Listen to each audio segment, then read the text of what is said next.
welcome, dear listeners, to the newest episode of Dub Talk. We have a spooky entry for you this week. We're talking about the absolutely thrilling little anime called the Junji Ito Collection, a terrifying anthology series adapting various short stories by that Japanese master of the macabre, Junji Ito, as you may have guessed.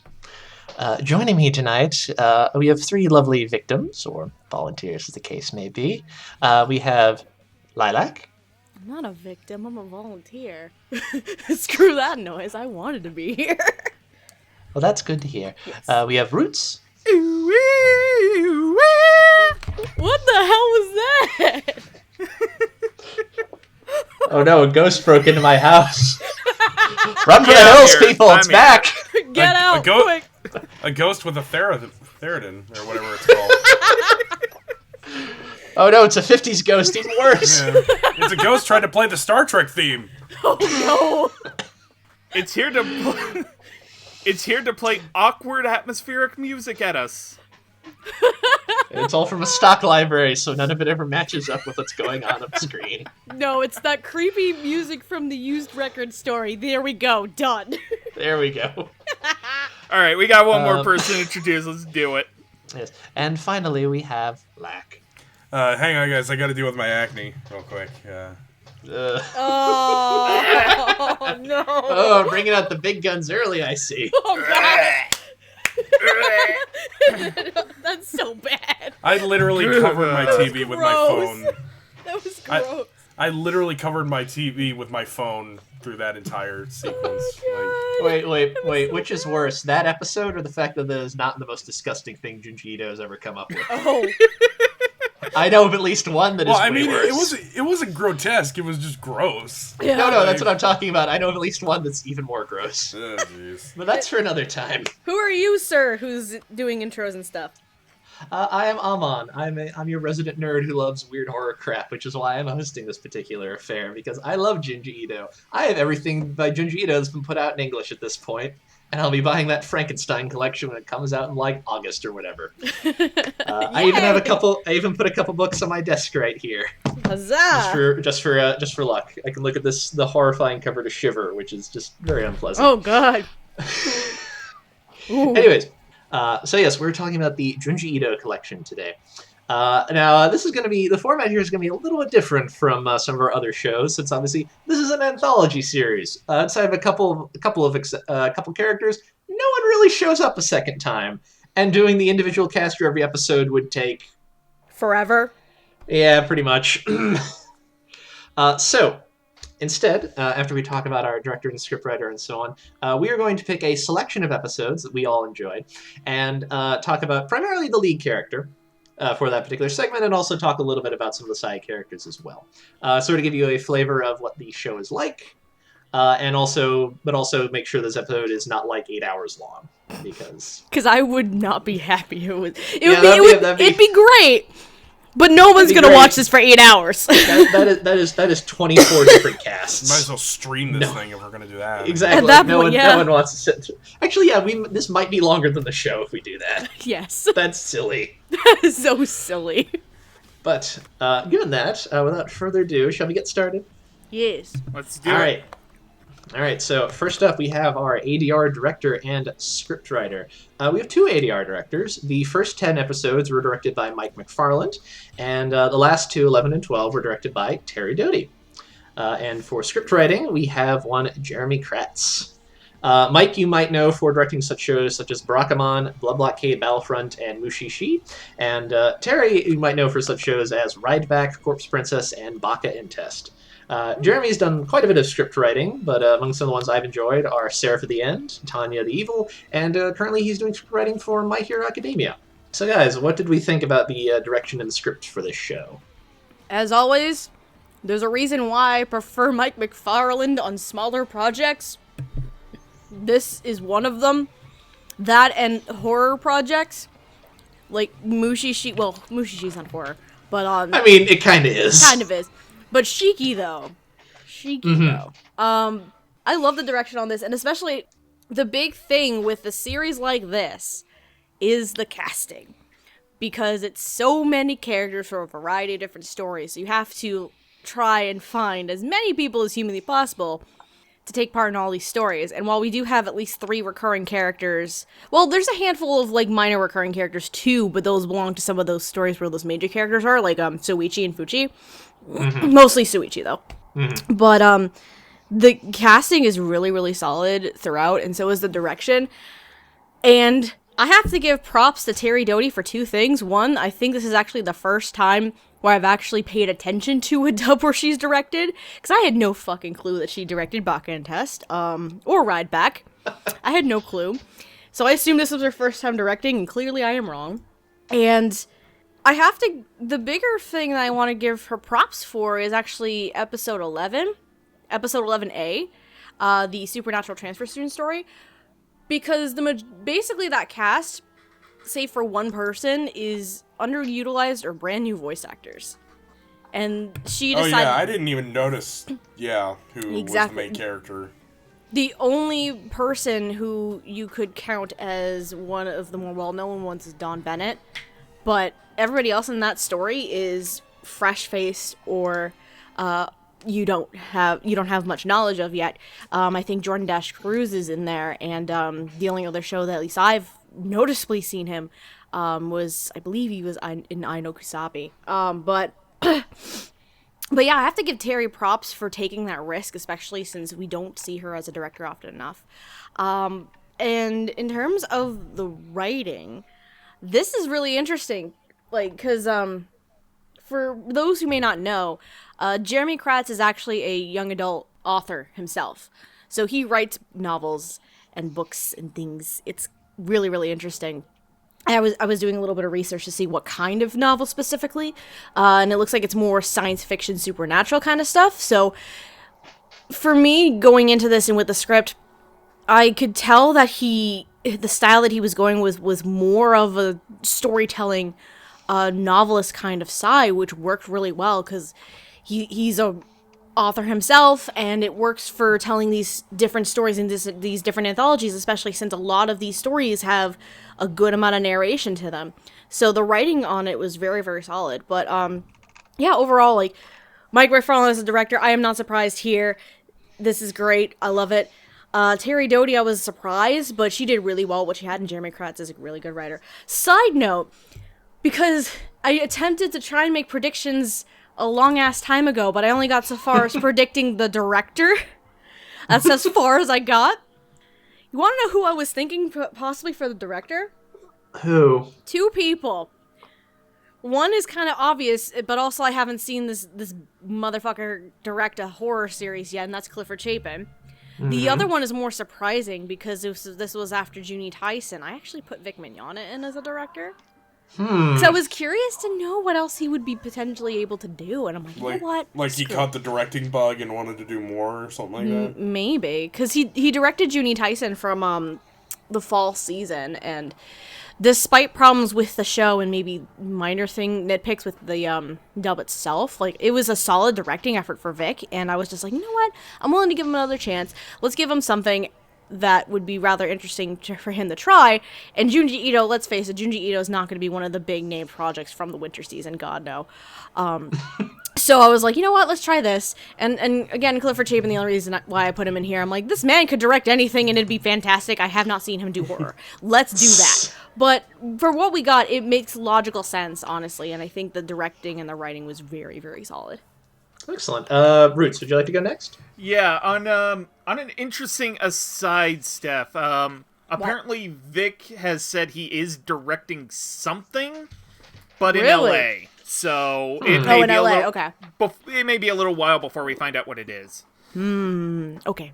Good to And know. a second interesting aside, in the same way you did, I tried to do predictions, could only do the director. I really had no other option than to put Mike McFarland here, so this is a welcome sight for me. Huzzah! Excellent.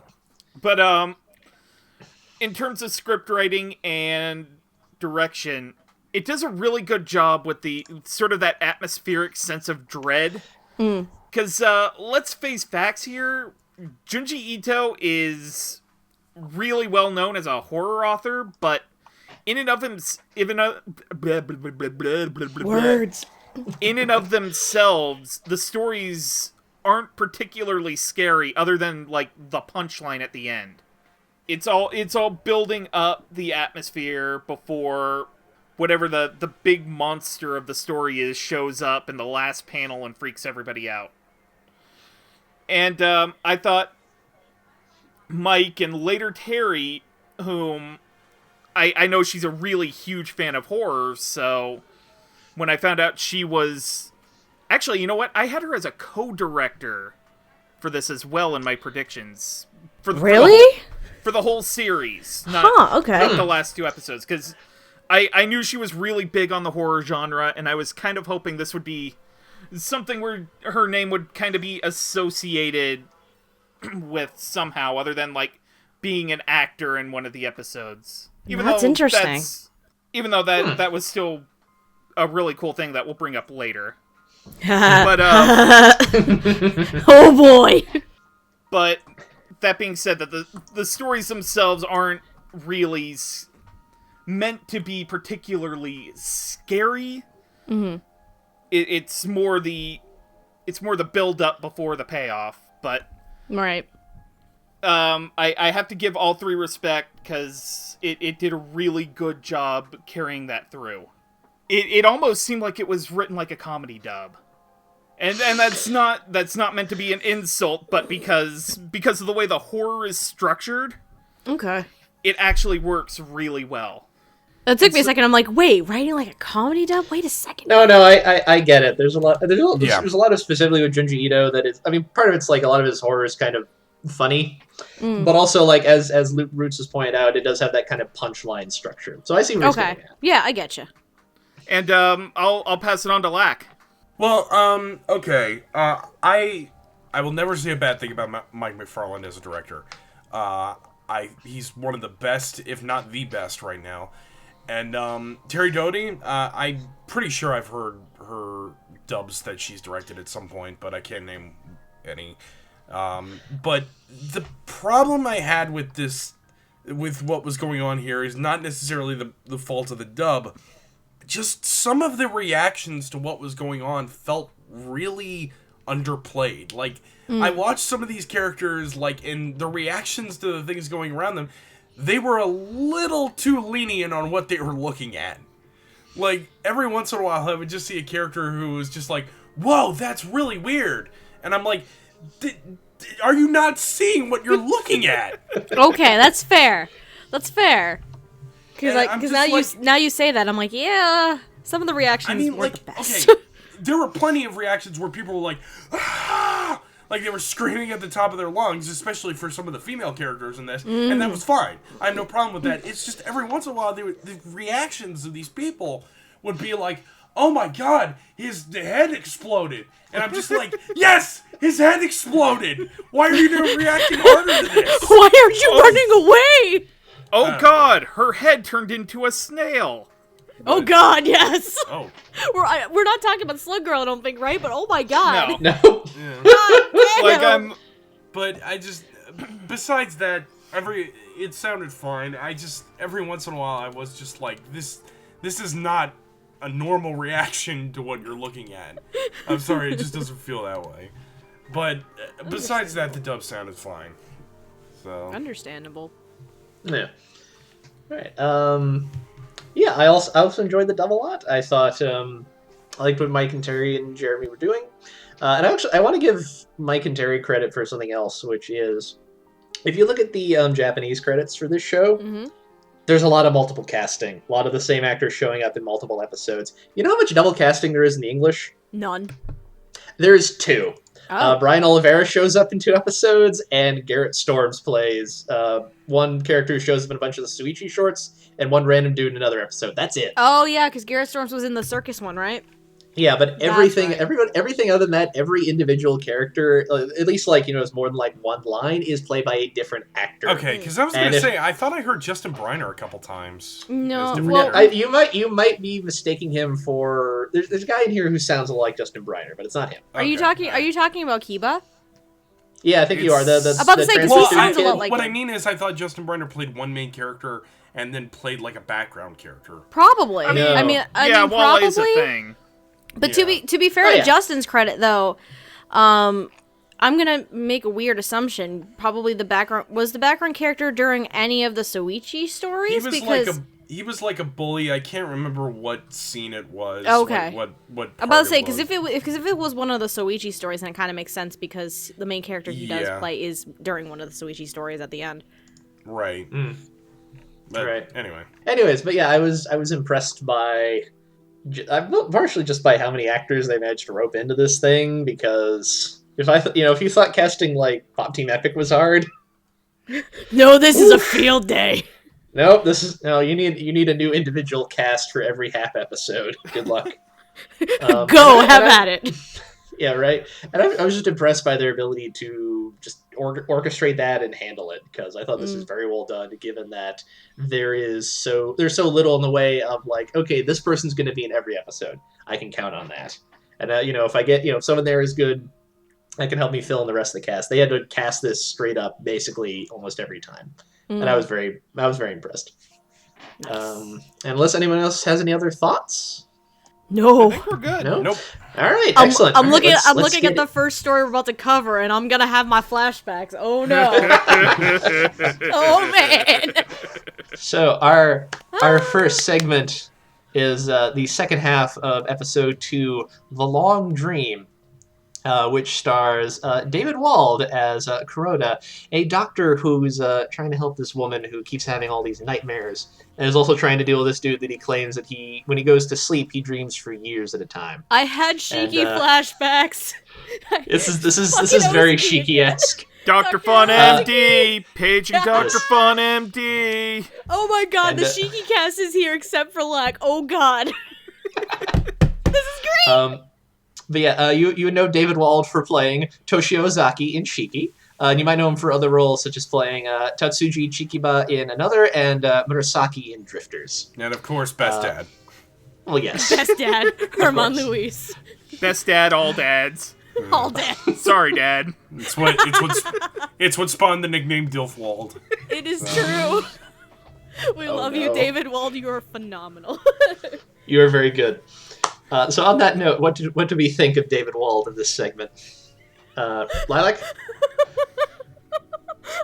You okay, Lilac? Flashbacks.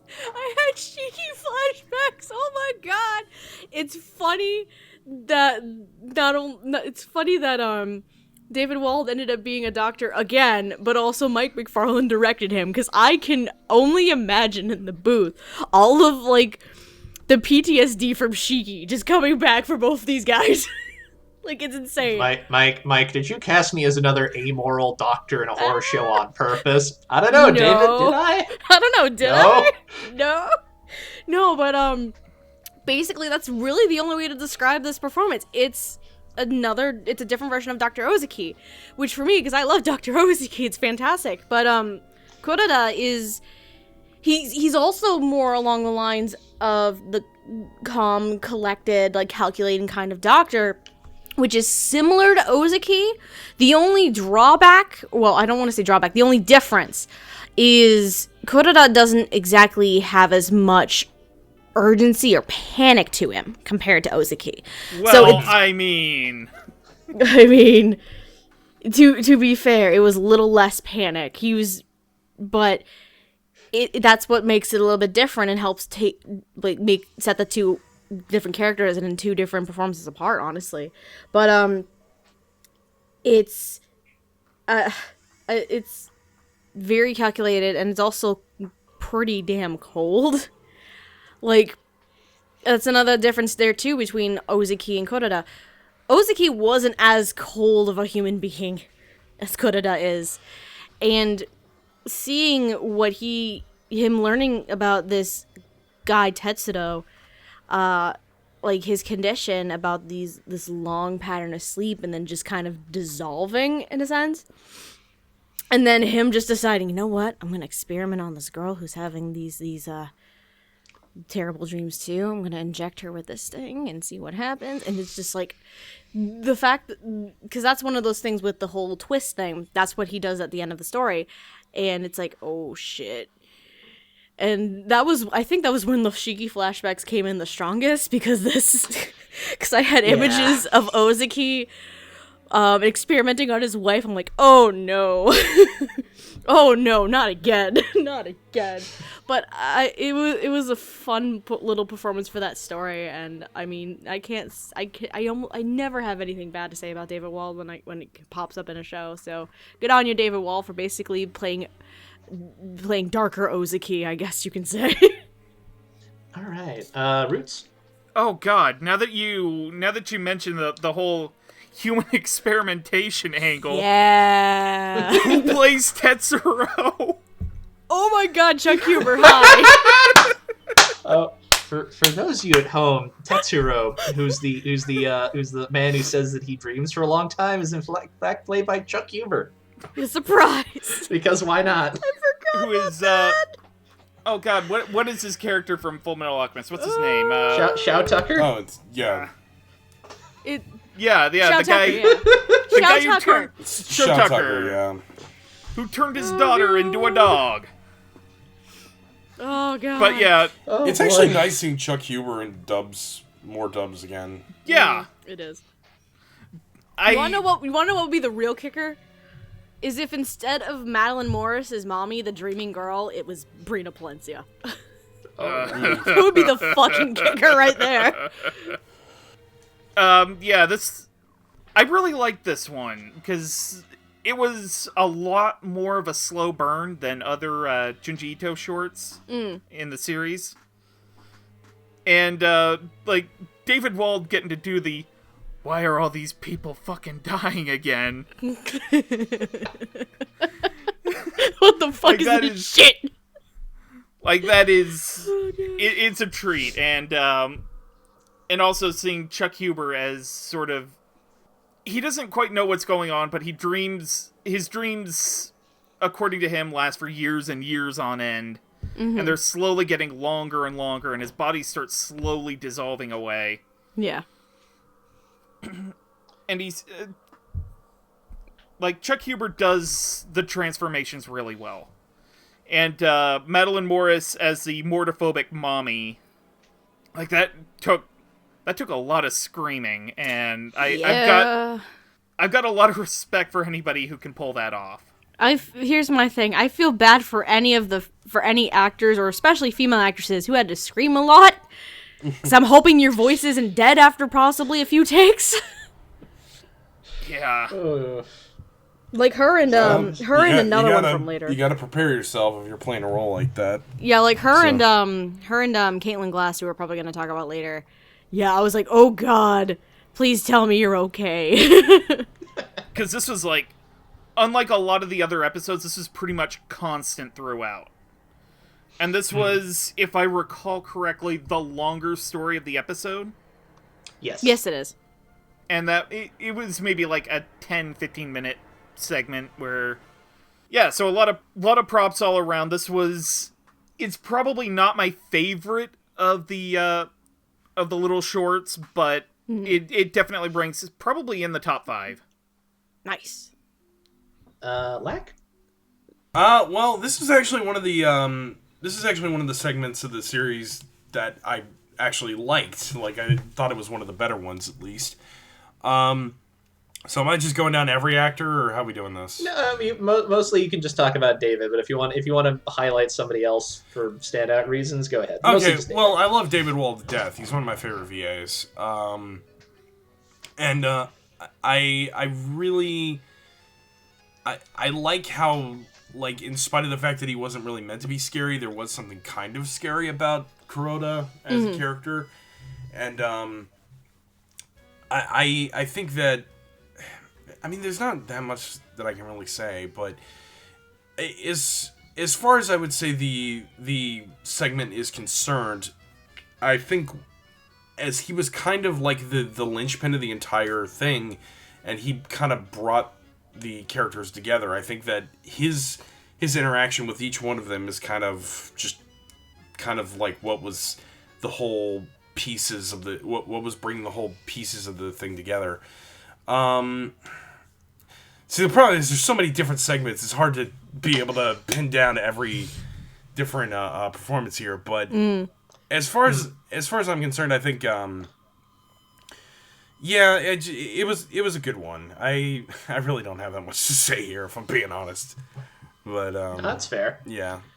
But yeah, no, it was a good one, and I do remember this segment pretty well, and I think that's a testament to how good the performances were in this one. Yeah. So yeah. All right. Yeah. No, I enjoyed David a lot. Just the Shiki flashbacks certainly helped. What else about? So much Shiki flashbacks. It's like, boy, this is a lot like Shiki, isn't it?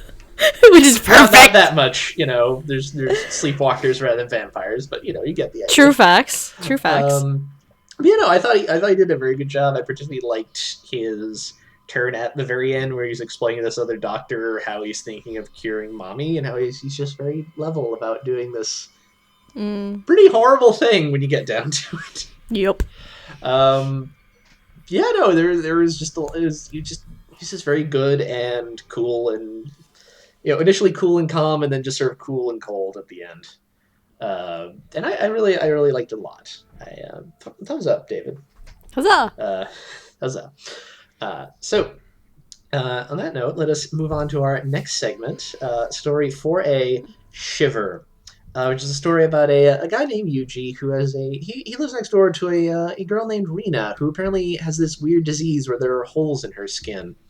And he just hears her screaming about it all the time, and he has this vague recollection of he thinks his grandfather also had this disease that had holes in his skin, and he's not quite sure what the connection is yet. But he might find out whether he wants to or not. And Yuji is played by Chris Burnett. He would know for playing such roles as Itsuki Tomofusa in Blood Sea, Yoichi Saotome in Seraph at the End, and Toru Muto in Shiki. More Shiki. Because there's not as much Shiki overlap as you'd think, but there is a little bit. I find that amusing. So, guys, what did we think of Chris in this segment? Lilac? What's interesting with Chris Burnett when I was watching it, because the big thing really is that this is actually the lowest register I've heard his vocal range go, which is weird to say, because like I'm used to the Toromutos, I'm used to Romeo from Romeo x Juliet, I'm used to Yoichi from Seraph. This is different in terms of his range, so I fully appreciate that it's a different tone of voice that I've never heard of before, and because it's more of a lower baritone than anything than normal, like around a tenor usually that I'm used to hearing him as. And Chris Burnett as Yuji more or less is, I think in terms of the story and the characters, Yuji is essentially the placeholder for the viewer in a sense. Mm-hmm. So Yuji as a character, there's not really too much to him, but he acts as the placeholder for the viewer, so you can kind of self-insert yourself into him in a little way. But I enjoyed the performance from Chris Burnett. But I do have to make a shout out to Yuji's good old friend Hideo. Poor stupid Hideo. Fucking Alejandro Sub. You could have else played the stupid best friend than Alejandro Sub. Alejandro Sub, oh sweet baby Jesus. Some of the noises he had to fucking make for this once Hideo was dumb and grabbed what the fuck was it? This jade. It's this jade insect statue. Yeah, he which is the thing causing this whole illness, and he finds it in the yard. And then he suddenly gets the disease, and at that point where he's like pounding on Yuki's window and just calling to him like, "Help me!" I'm like, "Oh my god." Well, he knows how to scream. He knows how to scream weird sounds. He's a Let's Player, for crying out loud. It's fair. It's fair. But like, this is gonna be a common occurrence for at least a few more of these, and especially I think once we get to the next window in a couple segments. I don't recall Alejandro Sá being in a horror dub yet. No, I don't think he has. So, because a lot of ones has usually been like action or comedy.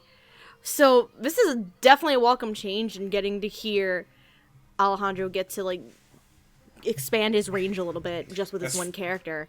As far as horror and Kagi is concerned, I think the closest he's ever come to it was Seduce Me, and I think that's about it. Yeah. Yeah. But yeah, I had to give Alejandro a shout out for that one because that was a lot of fun. But yeah, Chris Burnett. More, I think the problem is with the character of Yuji, where he's not exactly a well-developed character and it's more of a self-insert of anything. But Chris Burnett, I appreciate the fact that he had a different tone of voice to him and it's a little bit more of a lower register than what I'm used to. But all in all, the segment was a fun one too, honestly. Indeed. Roots? Unfortunately, due to the way I kind of watched this show, this ended up being the ones that I kind of don't remember very well. Yeah, me too, if I'm being honest. Because I started watching this week to week, and I think this was around the time I was starting to edit Devilman Crybaby. I see. I was in the middle of something, and I had to stop for a while, and then I picked it back up. And then I stopped it again, and then picked up the last 2 episodes, like, as it was finishing up. So, I kind of remember Chris Burnett kind of melting into his character, which is a good thing. Mm-hmm. But unfortunately, that means I really don't have much to say on the matter. Right. I do, however, remember Alejandro Saw being the dumb friend. Well, yeah. The greatest dumb friend. When you hear Alejandro Staub's voice, you immediately recognize him. Right. So, yeah, and, like he's popped up plenty of times that you can really recognize him now. Yeah. Like, one person I have to give some props to, though, for it is Ray Gusteau. As That's sort a of name I've the never heard of. unnamed doctor who is supposedly the owner of the Jade artifact where holes appear on people's skin. That's right. It's kind of implied that he is. Yeah, he appears to be a doctor, but he's probably like death ? Death question mark? Probably. Some sort of supernatural being. Like Either way, he's terrifying. Yes. Like, the voice he gave was genuinely creepy, and I really have to give props to that. So Yeah. and our Bruce Elliott also as sort of the grandfather who's slowly dying, and I forgot that I wrote a note on Arbor Elliott. I meant to bring it up. Just like jumping in real quick. He gives so much range in a short narration. Yeah. It's really good. yeah, because you can tell he's slowly getting sick and dying. And, like it was a wonderful thing to listen to, even though it really wasn't all that pleasant. Yeah. No, I wouldn't want to go like that. Hell no. No. But yeah, from what I can remember, it was a pretty solid dub overall. All right, Lac? All right. I don't really remember the voices that well in this one, if I'm being totally honest, because of the fact that this was like the first one I woke up to this morning when I marathoned through the rest of the series. Gotta love last minute marathons. Yeah. Yeah. Well, I've done 2 in a row, basically. Yup. Yeah.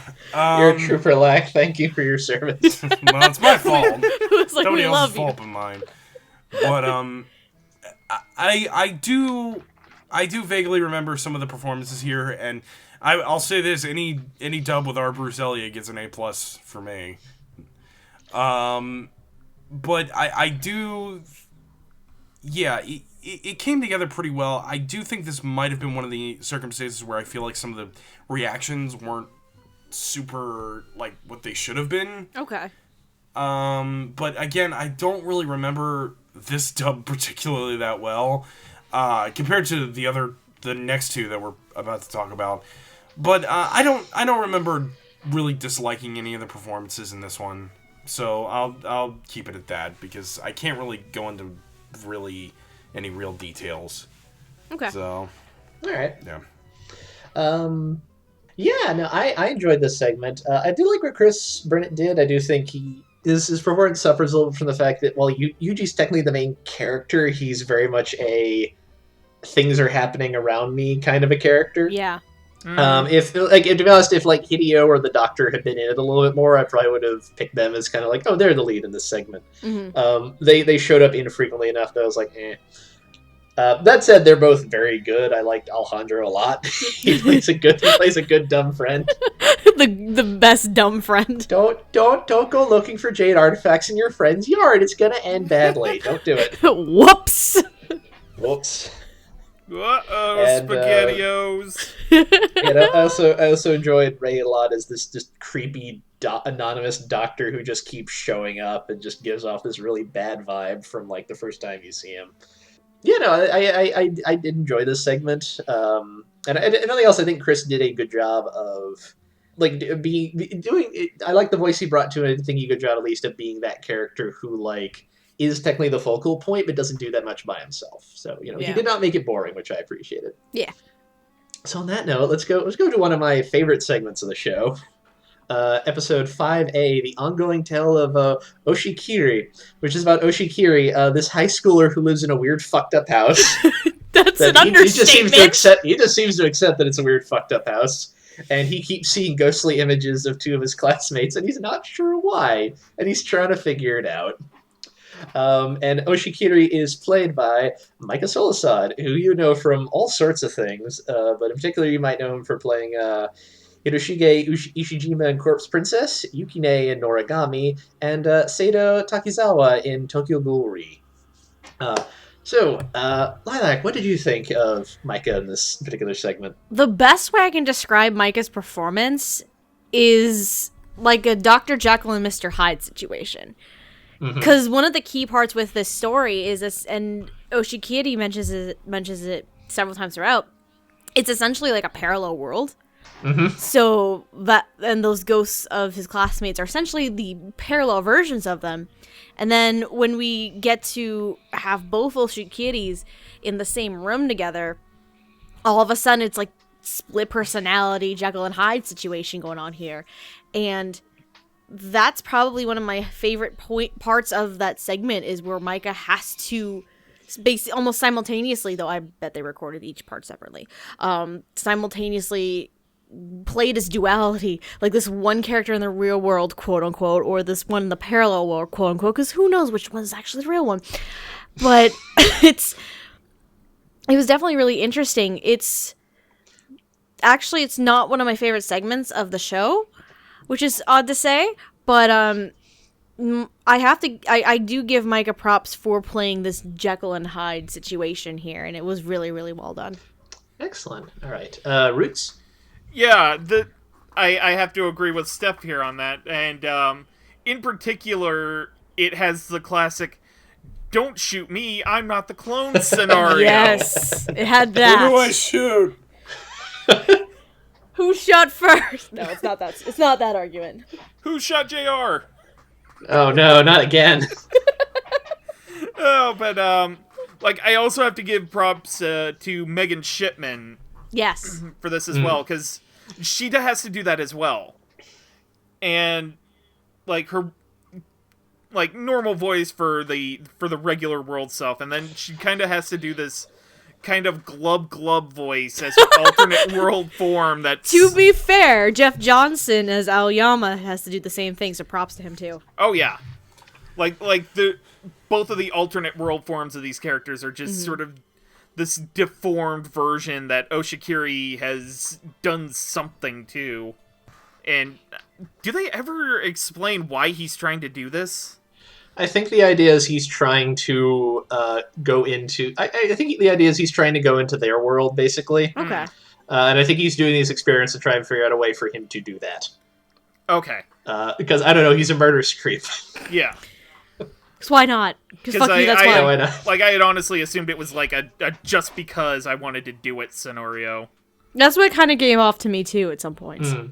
But it's actually really nice to see Micah Solusod as a villain, too. Because that's something I feel doesn't happen a lot. No, it's not. To be fair, if you know anything about Tokyo Ghoul, Ri is gonna be a fun time. Ri is about to be a fun fucking time at the time recording this. Or Fairy Tail. That too. Midnight. Well, I really haven't seen Fairy Tail, and Ri was recorded after this. So other than that, like, I can't think of any other villainous roles Micah Solusod has played, even though there probably is something that I'm just not thinking of right now. Right. Alright, well, I guess I'm next. Yep. Micah was definitely the standout of this part. I think the fact that he did have to play two different kinds of characters was really interesting, and I think it gave him a chance to really like exercise himself as far as an actor. I think the rest of the cast was really strong too. I do remember liking Megan Shipman's performance as Mio. I don't remember Aoyama that much, but He wasn't there that much anyway, so that's fair. No. yeah. But yeah, it was really cool to kind of see the whole concept of the different Oshikiris and just how kind of just everything was kind of like crumbling in on itself. And yeah, like I said, Mika was kind of the standout. It was really cool to see him play a couple different kinds of characters. So yeah. Yeah. No, I liked Mika a lot. I like the way he was able to balance these two very different versions of this character. I enjoyed this story a lot. I'm a sucker for this kind of like weird meta parallel universe kind of horror. Reminded me a lot of a book very near and dear to my heart called House of Leaves, which I'm sure helped. Oh, House of Leaves. Yeah. Oh. Yeah. Oh man. Exactly. I got a very strong House of Leaves vibe, which I'm sure helped, and I thought Mika pulled this off very well as far as play, being able to do the thing where like this is clearly the same dude on a certain level, but they're also not. Which I think can be very tricky, and I thought he did that very commendably. And shout outs to Megan and Jeff for doing the similar thing in a much more very different way. All right, it's the same character you were playing earlier, but now they're a horrific blob monster. Go. 3, 2, 1, go. 3, 2, 1, go. Glub, glub. Glove, glove. You're gonna die in about 2 minutes. Whoops. There's nothing you can do about it. Yeah, no, I was very happy with this particular segment. Kudos all around. Unless anyone else has anything to say, let us go on to our next segment. This is segment 6A, The Window Next Door, which is about Hiroshi, who's just moved into a new building with his mom and dad, and he has a little room on the second floor. But he doesn't care for this because their next door neighbor, lives in this weird house, there's only one window, which happens to point directly at his own window, and apparently lives this weird, old, horrifying woman who keeps trying to break into his room. And he's not happy. I wouldn't be either. No. And this is one which basically has two leads, because I don't really think you can talk about one without talking about the other. We have Hiroshi, our male lead, who's played by Matt Shipman, who you know from such roles as Hideo Sotomaru in Classroom of the Elite, Kazuya Kujo in Gosek, and currently you can hear him as Byakuya in Kakerio Bed and Breakfast for Spirits. And the other one would be that monster who lives across the way from him, Numage, who's played by Laurie Steele, who you would know for such roles as Big Mama and Gangster. She played Krillin in Dragon Ball, like way back in the day. And occasionally pops up playing him when he's shows up as a younger version of himself. And she also played Mariko Natsuki in Witchblade, which I mentioned because occasionally I remember there was a fucking Witchblade anime, and it still blows my mind. Jesus Christ. Sure. Yeah. It is actually kind of fun, too. Man, the 2000s were weird. Thanks, Japan. Thanks, Japan. But on that note, what did we think of Matt and Laurie in this segment? I mean, because I was saying earlier that this show is the first time I've heard Alejandro do horror. This show is also the first time I think I've heard Matt Shipman do horror. And all I have to say is this dude, you need to move the fuck away from that house. Go! Leave! No! These two characters are really interesting. It's funny because I think this is one of probably maybe one of my top 5 stories. Probably mostly because of how the performances went here. With Matt as Hiroshi, it's so unsettling. He's slowly dissolving into this panic, this frenzy of this creepy ass next door neighbor trying to just stretch her goddamn neck into his fucking room. I don't know what happened there, but his performance is really interesting because it's going into this panic and this frenzy, and it's so much fun how it kind of just evolved that way. And then Lori Steele, I have to give props to her because holy shit, Lori's a voice that I don't really hear, or name I don't see often, but it is at least a voice that I'm familiar with. Because if I'm right, Lori Steele was also Alvida in One Piece. Yep. I think that's right. Yeah. Yeah, that's the one character I'm like, oh shit, I have heard this one before.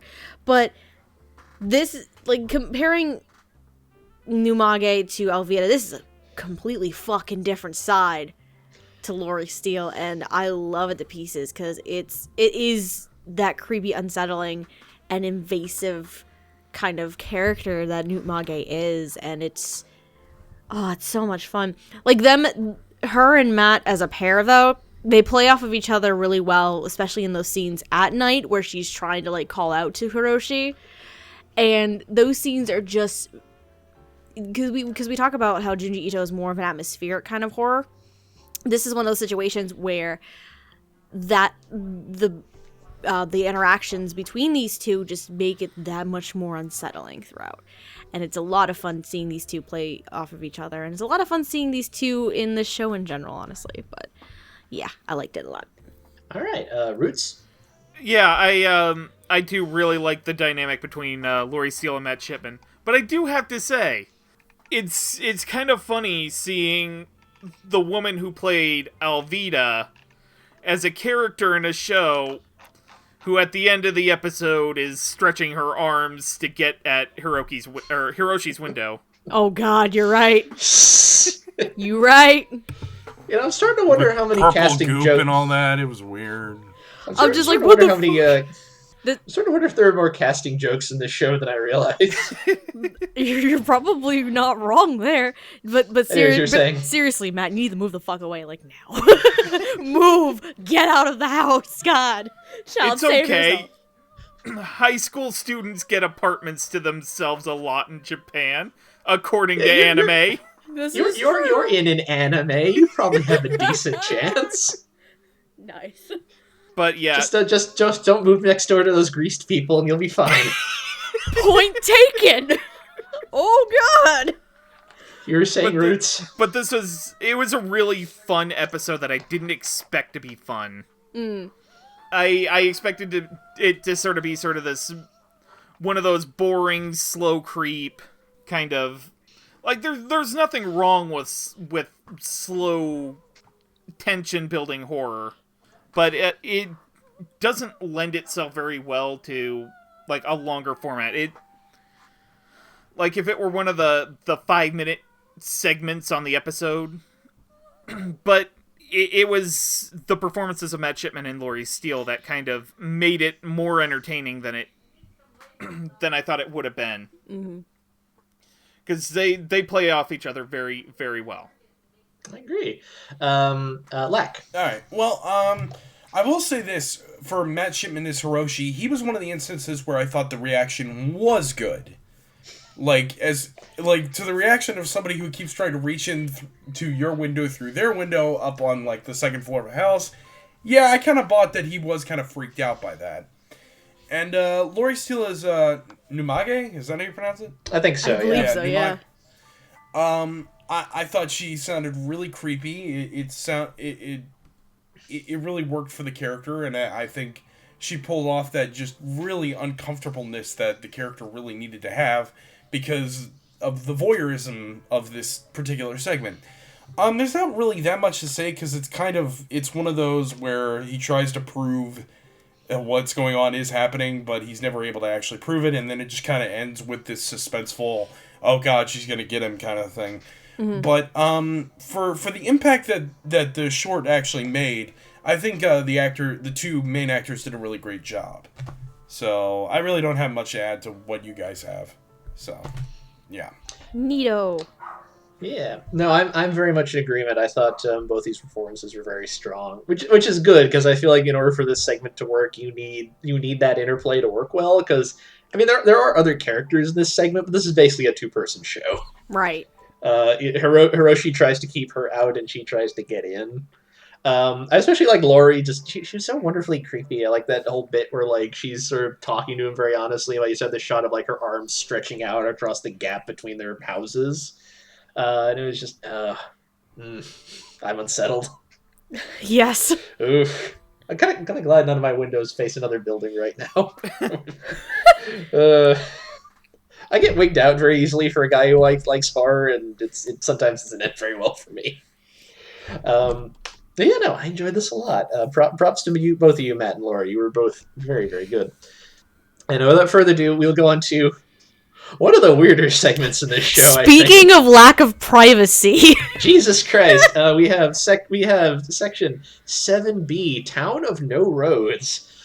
This is all about a woman named Psycho, who has suddenly found that her family keep trying to drill holes in the walls of her room and spy on her. And that's not the weird part. No, that's not even the weird part. That's the setup. That's not even the weird part. She to eventually the point where she tries to eventually go to her aunt's house and then later just try and leave town. Mm-hmm. And she finds that town has become this weird boarded off segment where there is no privacy and everyone just kind of wanders in everybody's house at all time. Oh, and there's a serial killer running around. Oh yeah, by the way, serial killers. So, what? By the by. So she has that to worry about too. And Psycho is played by Jeannie Torado, who you might know for such roles as Mikoto Asuka in Yamada-kun and the Seven Witches, Visha Serebrennikov in Tanya of the Evil, and Riko Sukariachi in Love Live Sunshine, because why not? It's the whole spectrum of anime right there. Anyways, what do we think about the Jeannie in this segment? Lilac? I think she's also one where I haven't seen in a horror dub yet, and this is awesome. There's a lot of people like that. The big thing with Jeannie is that she has this for Psycho, she has a real sense of urgency. And urgency and slight paranoia. Especially during the setup where she's just like, why are you spying on me? You gotta stop spying on me. And the family's just like, no, we're not. What are you talking about? Even to the point where she's just like violently hurting them as they're trying to peep in on her. Yeah, she ends up like jabbing them in the eye and stuff like that, and like breaking their fingers. It gets bad. Yeah, and the sense of urgency and paranoia that she has throughout, that's kind of just building and going, is a lot of fun, and I enjoy it. But I also want to give shout outs to Ian Sinclair as Jack the Ripper, the serial killer. And Carly Mosier as the aunt. I know. Yeah, I was gonna say the best character. Yes, because Ian, the aunt that don't give no fucks. No. Yes. Nope. Ian is very good at playing menacing when he really wants to be, and it really shows here. Like the dream sequence during the beginning of the story is very unsettling and very like a murderous intent, and Ian gets that across very well, and it can kind of continues throughout. Carly Mosier, though, oh my god, like, she's just, her performance is really interesting, because when we first meet her, it's this sense of like she's basically lost her fucking mind. It's like, oh, it's okay, let's just be naked and just let people go in through our house, it doesn't matter anymore. And then when towards the end of that story, because I think the big twist of anything that happens is because Psycho, she's trying to escape, and she runs into Ian's character, who helped her at first get to her aunt's house, and she notices, oh hey, that's that promise ring that guy in my dream was trying to give to me, and he's about to murder her, but all of a sudden the aunt comes in, murders the serial killer. And it's not in a fit of crazy, psychotic, like, cuckoo-ness. It was really kind of playing it straight. And she's just like, if you keep following the river, you'll make it out. And she just leaves. I'm like, what? It's a really weird shift in tone and character. And in terms of the actual story, that's kind of the weaker part, is that shift in her character. But how Carly plays it is actually really well done, and I enjoyed it a lot. But Jeannie definitely had a lot of urgency and paranoia to her, and that really carried through the entire story, and I enjoyed it a lot. Excellent. All right. Roots? Yeah, this would probably be another one of the segments that'd be in my top 5. Okay. Again, probably not my favorite. I'm not exactly sure if we're covering my favorite one, but If we're not, I'll get to that in final thoughts. Mm-hmm. I really like Jeannie Torado's performance, because there's just the slightest hint of paranoia, but considering everything that happened before she got to this town, like, it's kind of justified, really. Yeah.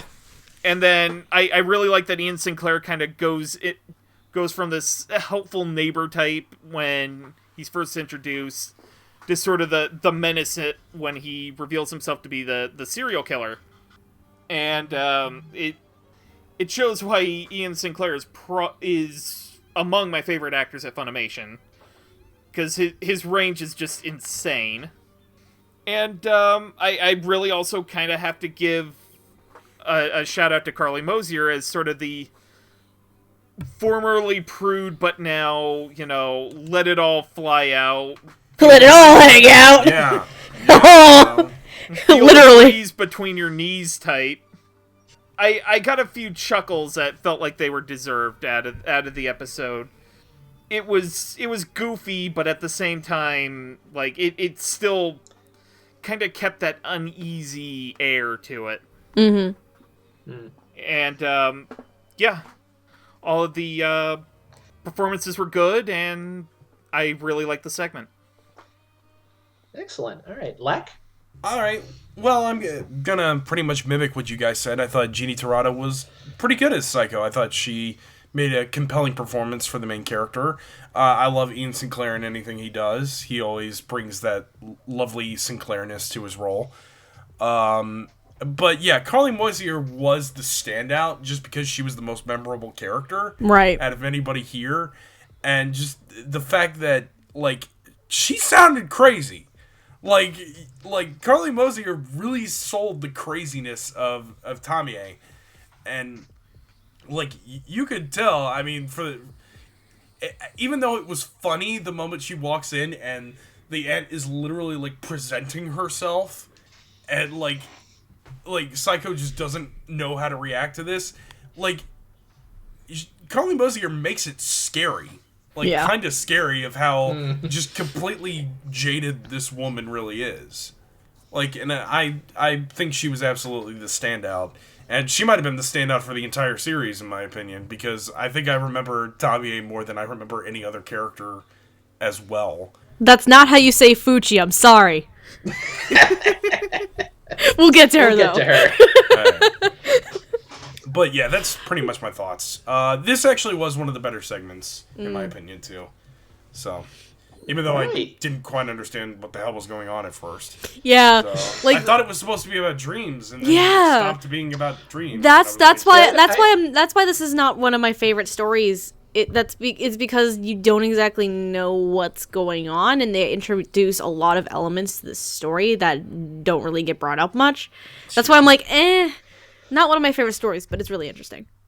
Yeah, I've not read this particular short story, but from some of the ones I have, I do know stuff occasionally got shaved off for time in some of these segments, and I'm wondering if that's another instance in here. It's a good chance, If nothing else, you think the freaky eyeball creatures would show up a little more often. True facts. Oh, we didn't even mention them. Yeah, that's weird. right.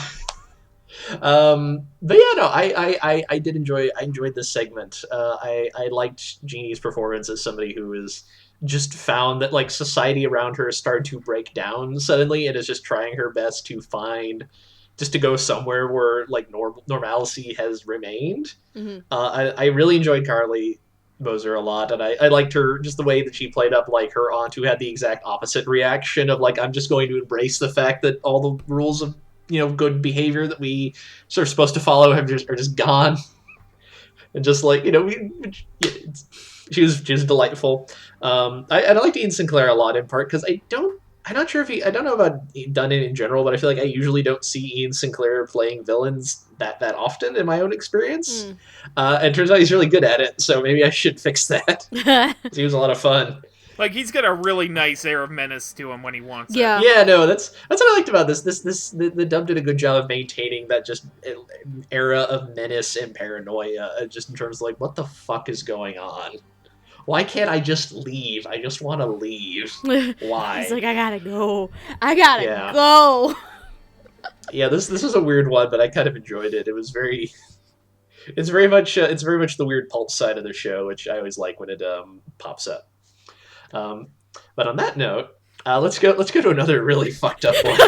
Yeah. This one's one of my boy. favorites. This one's one of my favorites. I had to look up this one to remember it, and when I did, I was like, "Oh, that one." That one. Okay. This one's one of my favorites. This is segment 8A, Honored Ancestors. And Honored Ancestors is about a lovely little couple, Risa and Makita. And unfortunately, Risa, for reasons unknown to anybody, has just lost her memory. And Makita's trying to take care of her and remember that they were engaged to be married. And and he's very insistent on this because it turns out he needs to summon an heir because in his family, when your parent dies, you have to cut their scalp off and attach it to this giant chain of scalps that is all of your ancestors going back for forever, and you become the bottom of that chain, and he needs to have a kid before that happens, and he's just stuck in his house. This episode is so fucked up. I love it though. I'm sorry. It's great. It's just so I don't even upsetting. think he cuts the scalp off. I think it just kind No, of It just gets ripped off, I think. kind of comes off like a that's Cronenberg monster. Oh god. That's what's worse. In the manga, they explicitly show no, he carves his scalp off to do that. Oh, It's shit, really bad. okay. I'm assuming that got changed because there's no way in hell they're gonna get away with that on broadcast TV. And yet I somehow, don't even know no. I don't know why they wanted to make this a TV anime in the first place. No. And here's the thing: they may not have been able to get away with that, but for some reason they got away with showing Tame's nipples from the previous fucking story. I don't know, man. but I love this story. Oh my god. I don't know why they just didn't want to make this like an OVA or something instead. I'm guessing money was involved somehow. Yeah. I don't know. Anyways, and Crunchyroll got involved at the production level, so that probably had a factor in it too. Possibly. yes. Anyways. Our two leads they're Makita and Risa. Makita is played by Christopher Werekamp, who you might know for playing. He's currently the voice. Sorry. He's currently the voice of Eraserhead in My Hero Academia. He played Rokusuke Koenji in Classroom of the Elite, and you can currently hear him playing Kodai in Star Blazers 2199. And Risa is played by Caitlin Glass, who you know from all sorts of things. But currently, you probably know her for such stuff as playing Haruhi in Ouran High School Host Club. She's Kyoko Megumi in Skip Beat, and you can also hear her in My Hero Academia playing Mina. So what do we think of our two leads in this thing? I'm the one who somehow convinced us to do this one because I love this fucking one. So Caitlin Glass, she's a fun damsel in distress who has amnesia and all this fun stuff. I like the performance. She screams a lot. She's the other one where I'm concerned, where it's like, hey, are your vocal cords okay after this? And I thought the performance was really good. I'm here to talk about Christopher fucking Werekamp. This bastard. Oh my god. This performance, another person I don't think I've ever seen a horror dub, first of all. But which is weird considering he's got the voice for it. Yeah. That's the thing. Makita is a character that was kind of unassuming, unsuspecting.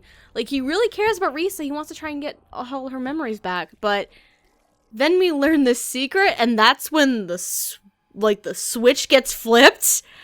And oh, sweet baby Jesus, I did not know that Chris Werekamp had this in him.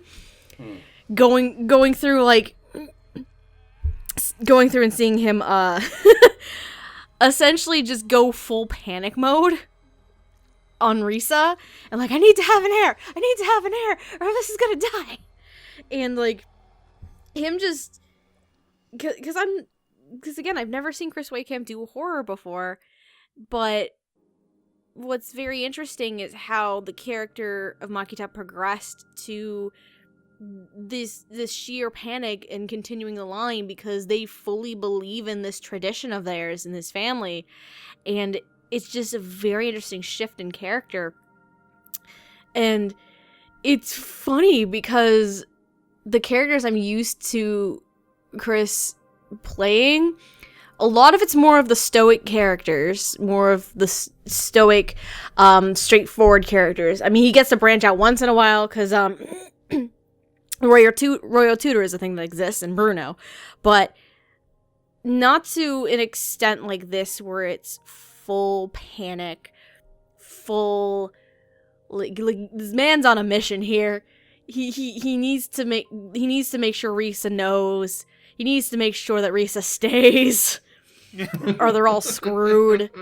This is one of the more unsettling stories to me because of how unsettling Chris's performance of Makita was to me. And I was just like, I just had chills and I loved it. And oh my sweet baby Jesus. This man needs to do more horror. Can that happen now, please? Okay, thanks, bye. Roots. Yeah, I'm largely gonna go off a lot of what Steph said, but in addition, like, I don't actually know the names that are associated with this, but I have to give a shout out to like everybody who sort of all the Walla playing all the honored Yeah. ancestors. Yeah. all the people doing the Walla for the foreheads. Yes, that was also Because that gave me chills, especially toward the end where they're just like, oh yeah, break her legs so she can't escape. Yeah. That too. We need an heir. We need an heir. Keep this woman. Like, it was genuinely creepy, and like Caitlin Glass did a really good job at selling the sort of omnipresent sort of chill. Yeah. But let's face it, the real reason why we're here is Chris Waycamp. Yeah. Just face it.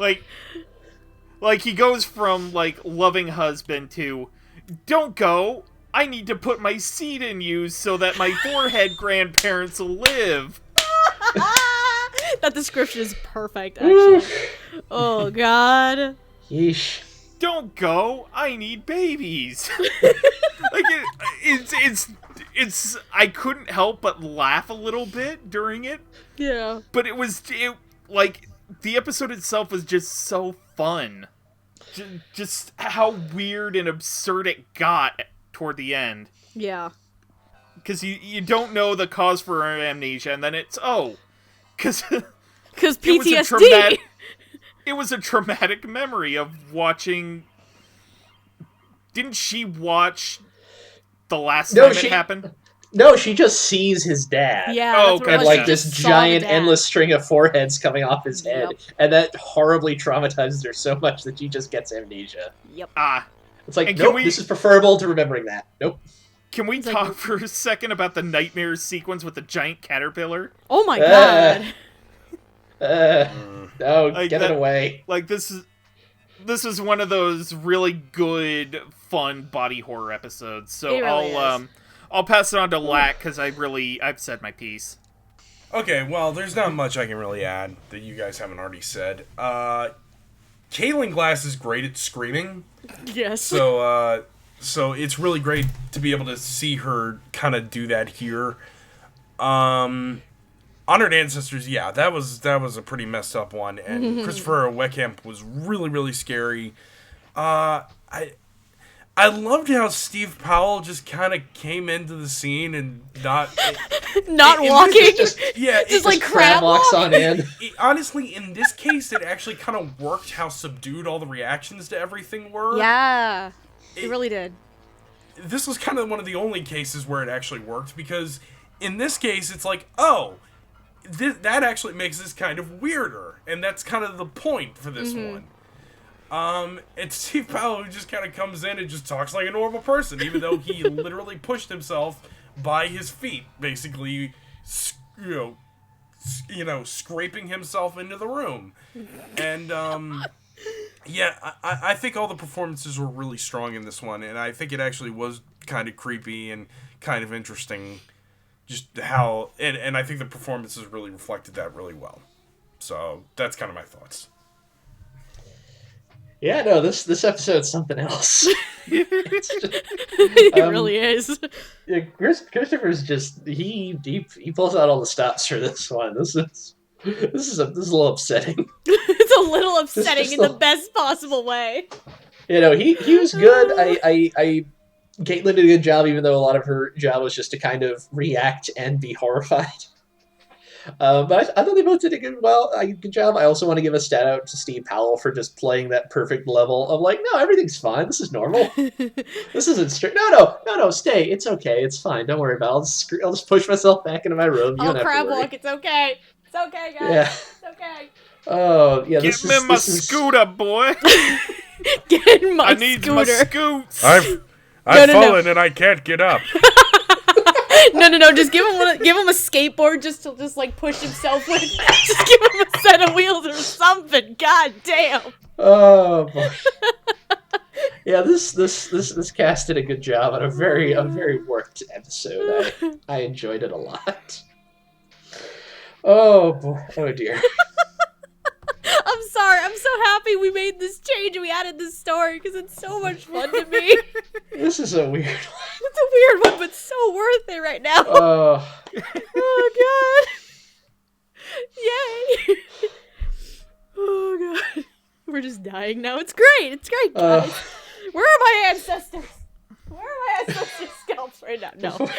Before we all cackle ourselves to death, let's move to the next segment. Oh, all right. We have Story 9B, Blood Bubble Bushes.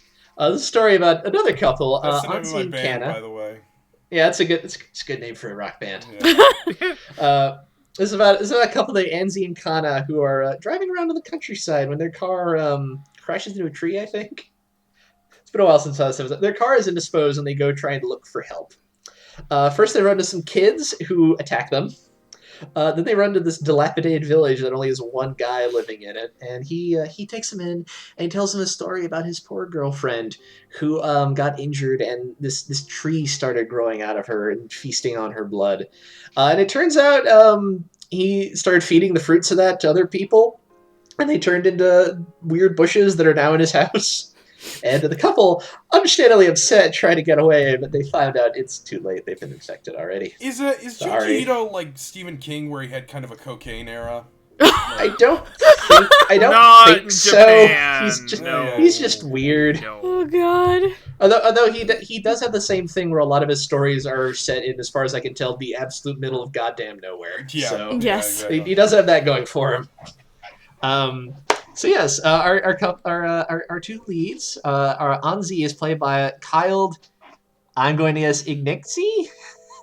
I've never actually encountered this name. One of these Daisy, days, I think. one of these Ignazi. days, we need a pronunciation of this name. On the weird chance that you're listening, Kyle, sir, can you give us a pronunciation of your name? Because holy would shit, I don't appreciate- know. I would like to get it right. Igenexi. God damn it. You would know Kyle from such roles as Honey in Nanbaka. He's you can hear him as Furo Yukimitsu in Token Ramen Harumaru, and you can also hear him as Enokido in Hakata Tonkotsu Ramen. Yeah. Yes. Thank you. I hosted the episode and I still can't even say it right. A lot of consonants in that name. That thing. And Kana is played by Leah Clark, who you might know from such roles as Mayu in Death Parade, Saki Morimi in Eden of the East, and Blair in Soul Eater. So what did we think of Kyle and Leah in this segment? Another person I don't think I've heard do horror yet. Hello, Kyle. How are you today, sir? I think the two of them are... I enjoyed them a lot. Kyle obviously had a little bit more to do than Leah, because Kyle's the one who discovers what the fuck is happening, and is like, okay, we need to leave, like, now. And the sense of urgency and paranoia is there, like, immensely. Meanwhile, we have Leah, who... She reacts how you would normally would up until the point where she realizes what's happened, and she's at that point kind of resigned to her fate, in a sense, where she's kind of just accepted what's happened at this point. She's not in a state of panic. She's not in a state of paranoia compared to Anzai. And I think it came out really well for both of them. Though, more shout-outs, because, I don't think I've heard him do horror yet either. But goddamn, was this phenomenal for me. Adam Gibbs as the creepy guy. Has he worked at Funimation yet? He's mostly Sentai. However, he kind of started crossing over into Funimation back when Hyoka was being recorded. Though Okay. the first show that he actually popped up in was Disastrous Life of Psyche K. For Funimation. He's popped up a little bit more and more, and he actually is in one of the spring simul-dubs as well, which is pretty awesome. But he's in a couple of them, actually, I think, which is cool, because I like Adam Gibbs. He's one of my favorite actors over in the Houston area. Great. He's fantastic. He's got the best bro dude voice out of anyone. Bro dude voice. Yes. But no, Adam Gibbs, what did I write down? Fuck. Oh, my exact note. Adam Gibbs is such a creeper. ... Such a creeper. And that's what this He didn't even write that for the episode. He just wrote it in general. I just wrote it in general as my notes for Adam Gibbs, cuz he's kind of mellow. He's very not stoic to an extent, not cold, but very standoffish, I guess you can say, is the right word here. And how that character developed and how his performance progressed, it was so much fun. It's another one of my favorite performances. The story itself is not one of my favorites, but it was a lot of fun. But yeah, in terms of at least Kyle and Leah, given what these characters go through and the progression of the story for these two, I love the reactions that they had in their own way, and they made it distinctive. But yeah, it's a fun story, but not one of my favorites, honestly. All right, Roots? Yeah, this, like Honored Ancestors, Blood Bubble Bushes is one of those episodes where the Walla kind of made the episode. Yeah. With, in particular, the little kids at the beginning who kind of beat up on the couple. I'm gonna assume that those little kids just want the blood. Yeah. Because they're trying to get them bleed. Yeah. So a thing they established is that if you start turning into a tree thing, if you eat some of your own fruit, you'll be cured, but you'll turn into basically a rabid human who just goes around trying to get more blood. So basically that's what these kids are, in a sense? Yeah, that's the idea. Okay. It's like that's happened to them. Okay, that makes sense.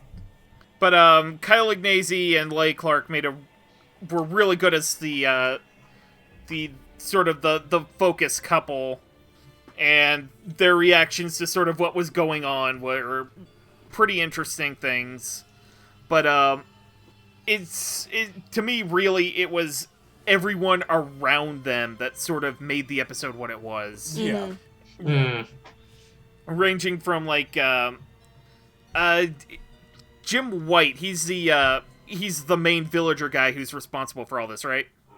I believe he's the guy who's he's the guy who's like a bush now. That's talking to Kyle towards the end. Jim White is essentially exposition dump for Kyle. Okay. It's Adam Gibbs who's the mastermind of this. It's Adam Gibbs. Right. Okay. Yeah, I liked Adam Gibbs as sort of he kind of gives off the air of the head vampire in like a vampire movie. It's funny you say that because he's in fucking Diabolic Lovers 2 More Blood. God damn it! But he's sort of this is my mansion. This shit's going down. It's too late to stop it, friend. Just resign yourself. Just stay. Just deal with it. It's fine. You'll be fine. You'll be fine. Just stick around. It's okay. There's no reason to be upset. Thank you. Where is upsetting? I need my seal. All right, Here we go. I'm gonna pass it on to Lac because I'm just gonna drain all our time.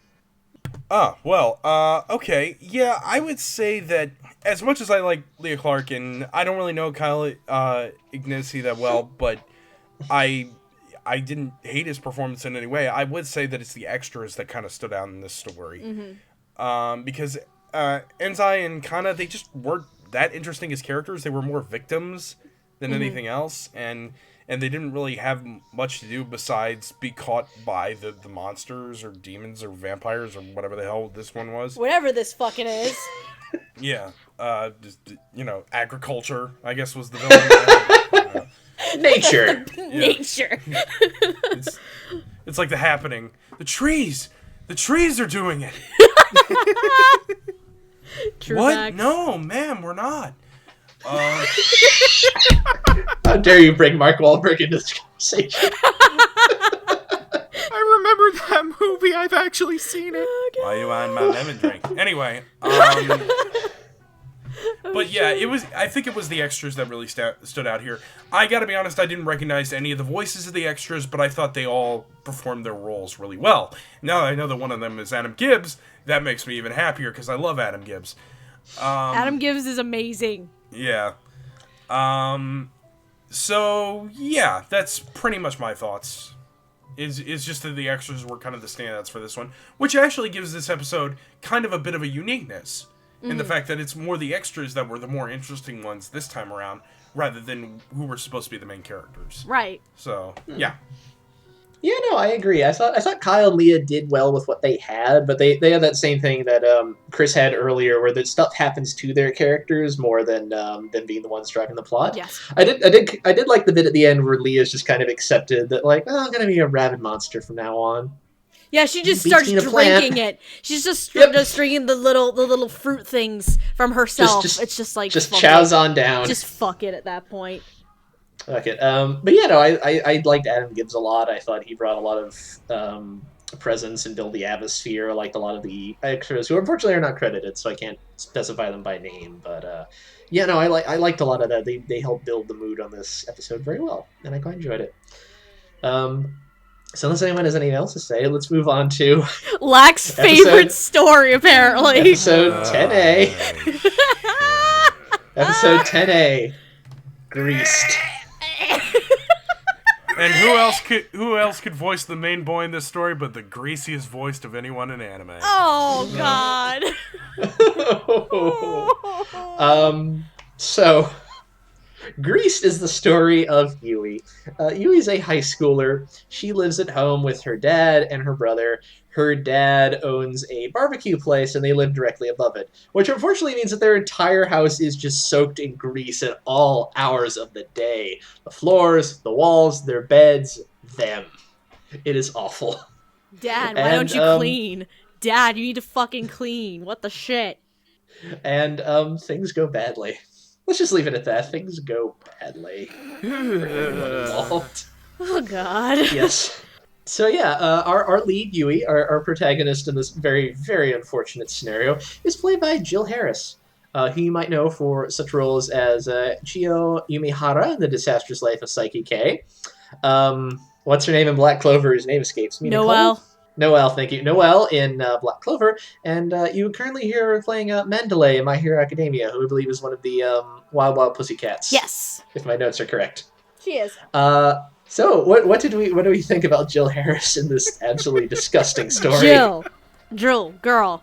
It's time you leave. Yeah. It's time you leave home. Same advice that I gave Matt earlier. You need to fucking leave. Oh my God. It's not that hard to learn a trade, girl. You can probably live on your own. So. No. You need to leave before you kind of what the fuck I get? You need to leave before you kind of get fried up to death. Yeah, so spoiler alert, this ends her brother, who is like just soaked in grease all the time. Her dad kills him when he's attacking her, and then he decides, hey, I need meat for my barbecue. Mm-hmm. I'm gonna hack my son up and feed him. And guess what? It ends up being really popular. So he tries to grease up Yui so he can feed her to his populace, and when that doesn't work, he just starts imbibing himself and hacks his own leg off. Yep. I don't know Because how the they story managed is to twisted. find a way to make Sweeney Todd grosser, but they did. Well. So. No. Yep. The way they made Sweeney Todd grosser, freaking zit popping. Oh God. Yeah, that was pretty much the God. point. I was about to go into the Junji Ito group chat and just say, "Yep, I'm not doing this episode. I'm out. Yeah. Sorry, I'm gone." At that point, I was have like, you know, fun. I'm just gonna listen. It's like, in I'm on gonna this go one. now. No. Do you have horrible memories about your teenage acne? Don't watch this segment, Don't it'll watch be this. bad. No, but I mean, when you see a guy pressing, like, pus out of his face like easy cheese. In his entire face, let us note.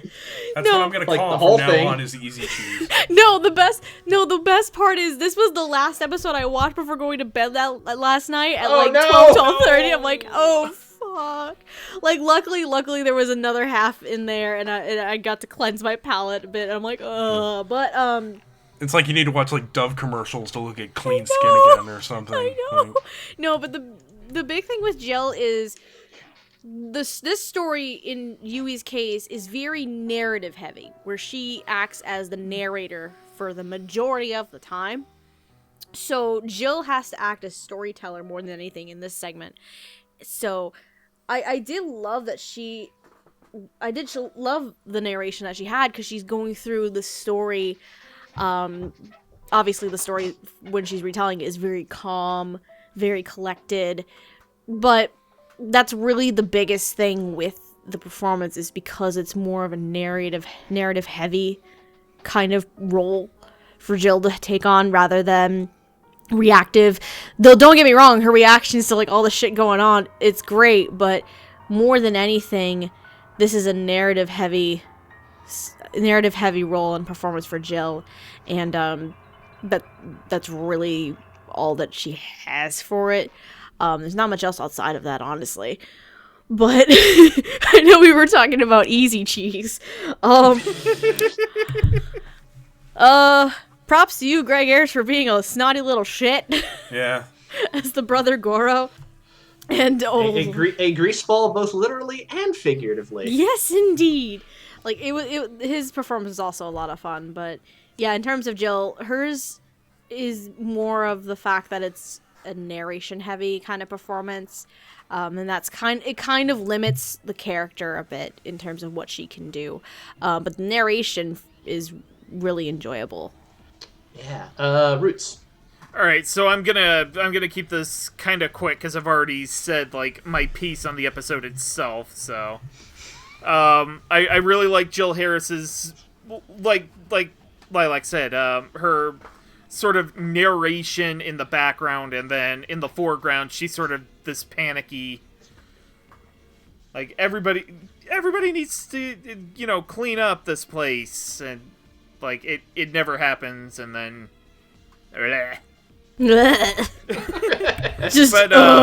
Yeah. it's just like I really like that the performance Greg Ayers gave off as like the really kind of slimy character, not to pun not intended there, both literally and figuratively.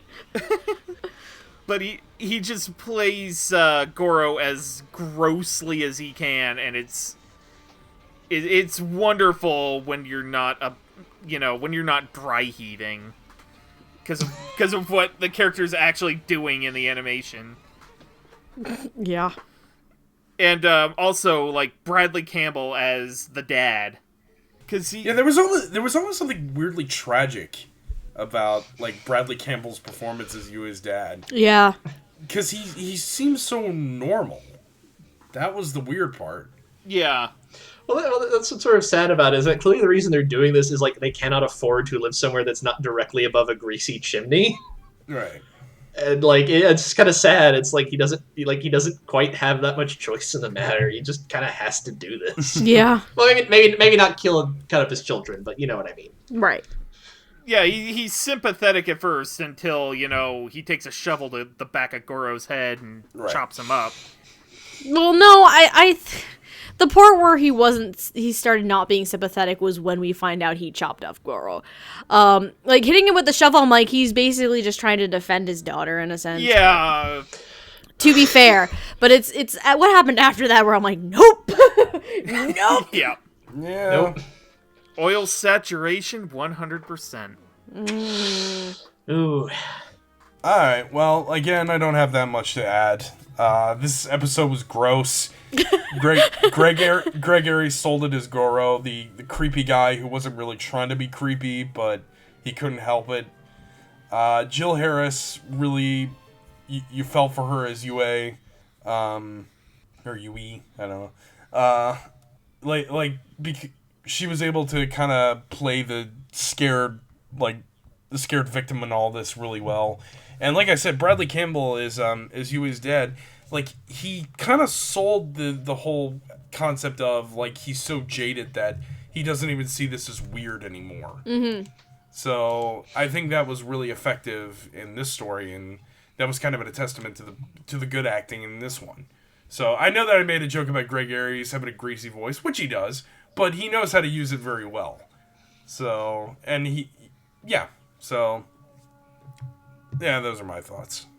All right, yeah, I enjoyed these performances a lot. This is one of my favorite episodes of the show because I'm weird and I find the sort of grotesqueness amusing. It's so bad. No, I enjoyed all these guys a lot. I thought Greg excels at sounding like he, he's the reason he gets cast as teenagers a lot. He's got that kind of voice, and it was fun hearing him in something that was just so appallingly awful all the time. I really like Bradley as the dad, just sort of his sort of slow decline from like relatively normal to, well, here I am, I'm cutting my leg up. There's just there's oil pouring out of my wound because I don't have blood in me anymore. This is fine. Whatever, this will work. I bleed Crisco. That's okay. Exactly. And I really like Jill in this just because I thought her narration added a lot to the atmosphere of this story and just how just awful and stifling this whole scenario is, and I thought she helped bolster that a lot. I was very impressed, especially because it is so narrative heavy. Yep. If she doesn't pull it off, I think the whole scenario just kind of falls flat. So I give a lot of kudos to her for that. I thought she was very good. Now let's move on to something that's nowhere near as disgusting. A breath of fresh air, if you will. But just as equally strange. Just still strange, but it's a little more funny strange. Yes. Until you get to Blow Boy.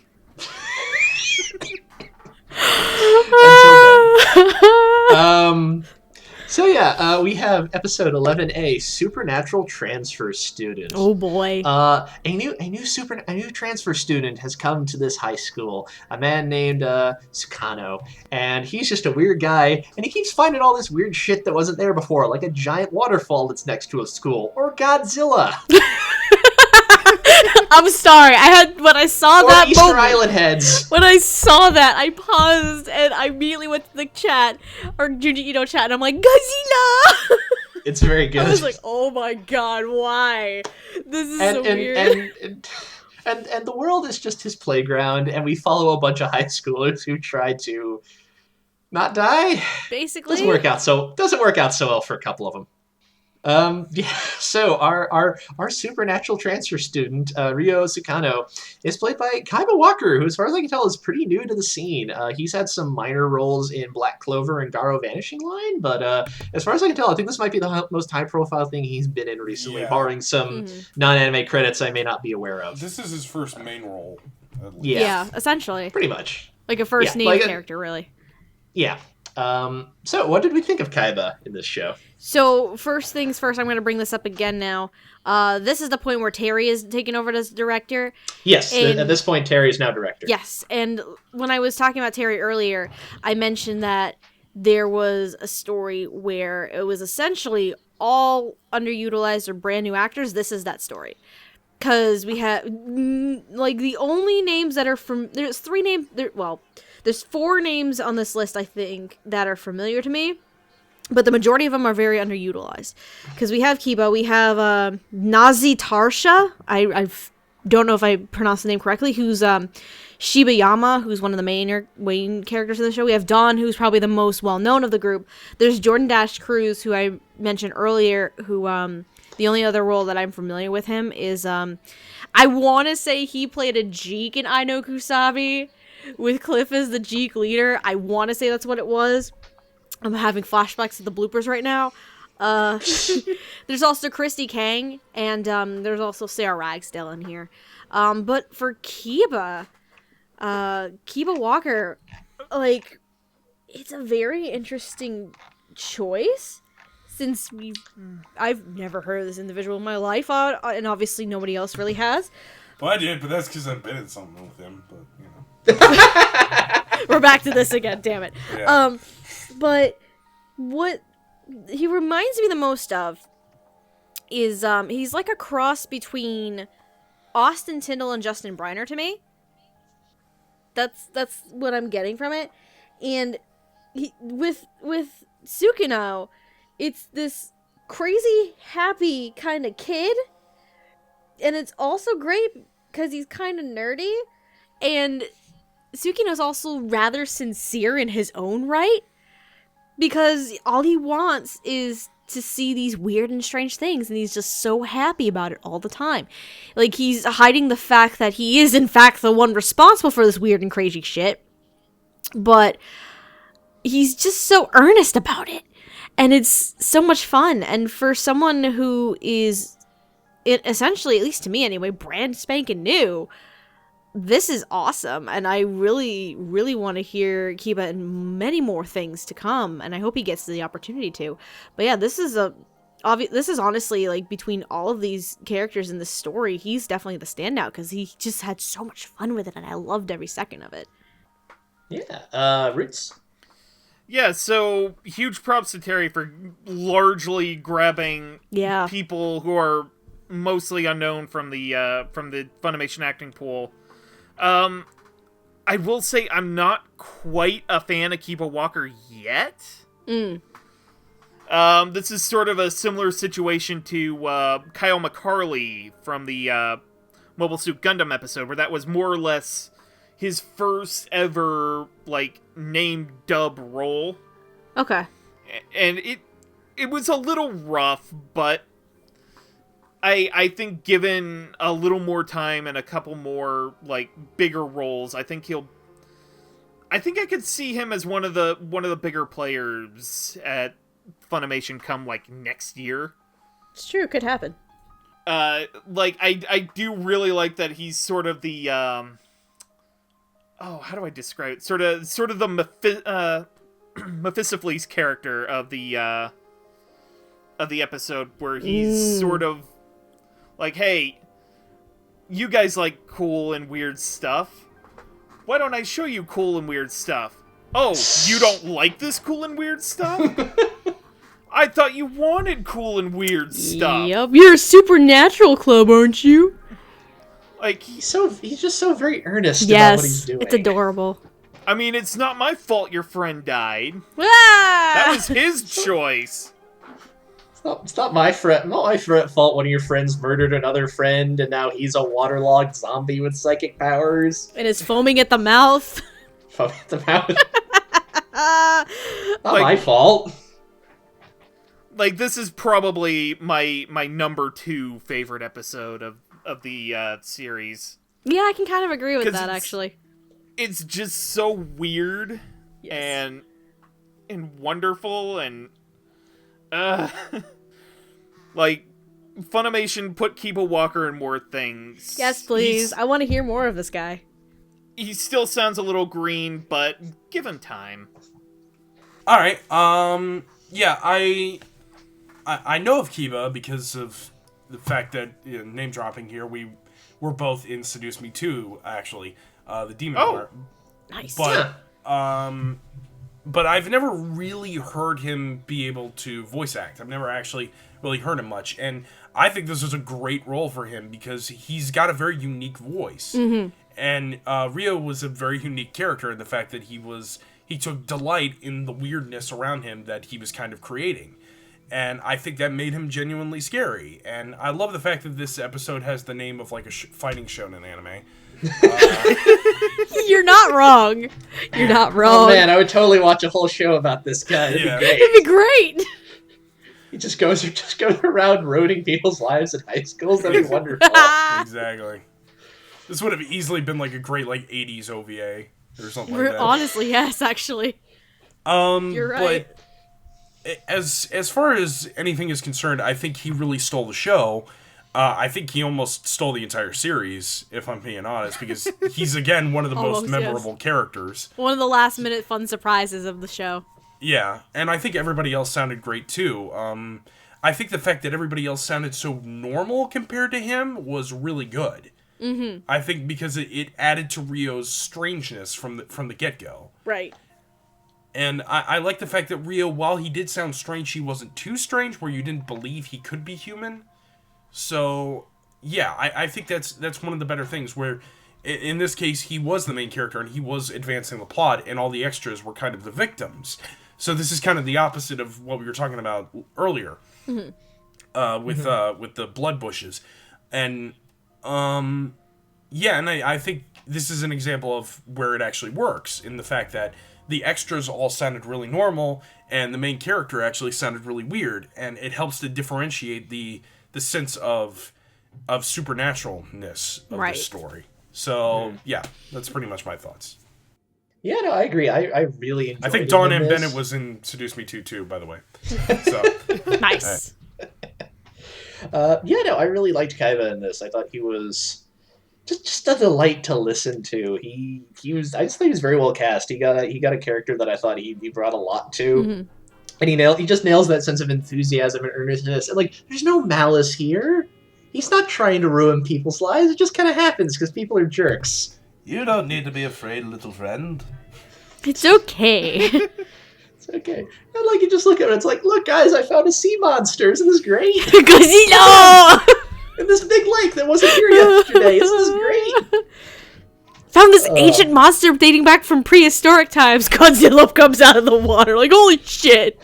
I lost it. I'm sorry. It was great. He's really good as far as the segments of the show that are like a little heavier on the humor. I think this might be my favorite, or at the very least it's up there. Like, I really enjoyed this segment, and Kaiba's a lot of the reason why. It's weird of me to say this is one of the more lighthearted segments of the entire fucking show. For one, where it's a plot point that two of the main characters, one murders another one, and they both die in the end. This is pretty lighthearted. It is a breath of fresh air after Greased. Yes, so for sure. That's most of the show is a breath of fresh air after Greased. I enjoyed him a lot, and I also hope he gets more work, because I'd love to hear more stuff from him. And now we come to our last of the regular segments of the episode. We have Story 12A, Smashed. Oh boy. And Smash is a story of our man Kameda, who a friend of his has just come back from a trip to somewhere in South America, and he's brought back this jar of tree sap that he got from some tribe down there, and they say, and it's the most delicious thing in the world. But he was told something about the tribe. When you're eating it, you can't be noticed. And it turns out the reason you don't want to be noticed is that if you get noticed eating it, you will get turned into a pile of pulp and gore by something. Yep. You can't see what. Spoiler for the end, it turns out if you get noticed eating it, you get noticed by the tree it came from, which has arms and will reach across the world and flatten you. Because you're eating its sap. Because why not? It's capable Because of why this. the fuck not? This is where the phrase "notice me, senpai" does not apply here. Nope, you don't want senpai to notice you. You want senpai to ignore the fuck out of you. Don't notice me, Cthulhu senpai, apparently. Yeah, right. So our good lead Kameda is played by everybody's favorite uncle. It's Mark Systemic. Yay! Mark Stemek. Marcus! Who you know for such roles as Yamato Godai in Nambaka, Dilicho in Gangsta, and you can currently hear him playing Tora, another member of the Wild Wild Pussycats, in My Hero Academia. So what did we think of Mark in this role? Oh, God. Oh, Marcus. First of all, it's been a while since we actually really got to talk about Marcus. So I'm very happy right now. But Marcus, he kind of just loses it. And in the best possible way. Like, oh, God. Him and Josh Greeley, who plays Sugio in this story, they're definitely the standouts, because they're really good at letting their desires kind of run rampant. And in the case of Marcus, one of the big things with him is because when them and their group of friends start eating this nectar, they basically steal it from Chris Guerrero. They stole it from Chris Guerrero's Ogi. They start eating it themselves, and then they discover what's going on because their friends kind of start dying. A little bit of time passes, and there's these stories about these random deaths happening. turns out that Marcus has been experimenting. Whoops. Whoopsie daisy. He's experimenting, giving other people this nectar to see if he could find a way to avoid it. And it's, for Marcus, even though that bit's off screen, it's very unsettling. And when you see him come back again, and as the story progresses to its conclusion, it's very unsettling. There isn't a sense of paranoia, but it's that desire to just keep consuming this nectar. Because the other big thing we learn is that even if you have this nectar, basically anything else you eat after that is going to be disgusting to you. It's I don't know. It's really unsettling. It's unsettling. It's kind of leans on the side of cuckoo crazy, but in the end, let's fucking face it, Marcus got exactly what he deserved. Like, in the end, after all of his friends are dead, he discovers that Josh's character stole a map from Chris Guerrero's house. He finds the goddamn tree, tries to eat some of the nectar while the tree's in front of him, and then, of course, he ends up dead. Because he's a fucking dumbass. But yeah, I think this is another one where I don't think I've heard Marcus in horror, and this is just a pleasant surprise for one of the last stories that we get to see in the show, and I enjoyed it a lot. Roots? Yeah, I've got to echo a lot of what Lilac said, and I really like how this show kind of frames the story too. Mm-hmm. Because it's a couple points during the South America segment, you see a mosquito land on a character and get swatted away with the blood smear. Right. Yep. Like, it was a really nice touch, and probably something that was in the actual manga story itself. But I really like that. And I also kind of like the fact that as the story progresses, the actors sort of take on sort of an almost drug addict kind of tone to their voice. Yes. Well, I assume that was the allegory. A little bit scratchy, a little bit kind of haggard. A little cuckoo crazy, aka Jade Sexton. The fact that they couldn't eat anything else. Yeah. So. Yeah. And, like, the reactions to when everybody just kind of takes the dip of the, takes a nip of the nectar and just goes, Splorty! I'm tragedy-durable! I've been tragedy! Oh, God. Never again. Shout out to Picnic Face. But, yeah, I really like this episode. I like the performances, too. This is probably, like, in terms of performance, it's probably my favorite episode. It's, like, not in terms of story, but just the dub itself. Okay. I can agree with that. Yeah. All right. Lac? Yeah, okay. This was actually probably my favorite of any of the episodes, just because I understood what the hell was going on, for one thing. And the performances were really good. I love Chris Guerrero's voice. Nothing he ever does is bad, in my opinion. And I thought him as Ogi was really good. Or Oji. I forget how you pronounce it. And Marcus Stemick as Kamida, I thought he was really good in this one. Just how you could tell that he was kind of being like the what was it, syrup? I forget, or what was it? Nectar. Nectar, that's it. You could tell that the nectar was kind of destroying him too, but unlike everybody else, he didn't care, which I thought was a really compelling element to his character, and I thought Marcus Stemick played that really well.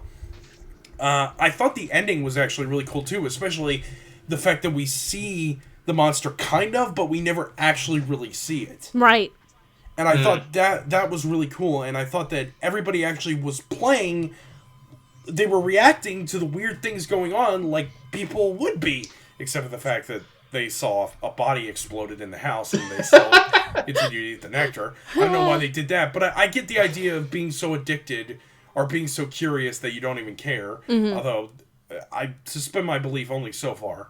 But besides that, I think the performances were really strong in this one, and I think this is definitely my favorite out of any of the stories. Yeah. So.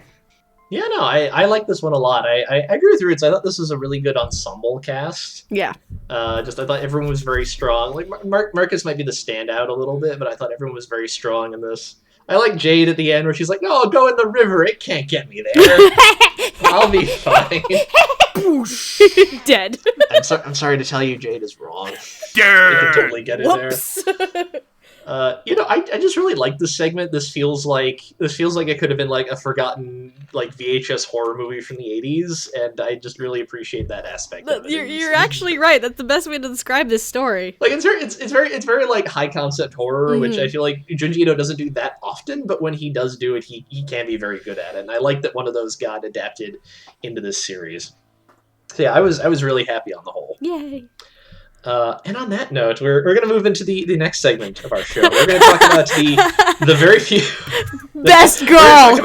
Fuck you, fight me! We're going to talk about the reoccurring characters that appear in the series. There are 3 characters who show up in a number of Junji Ito stories, and they got to show up a number of times in this show.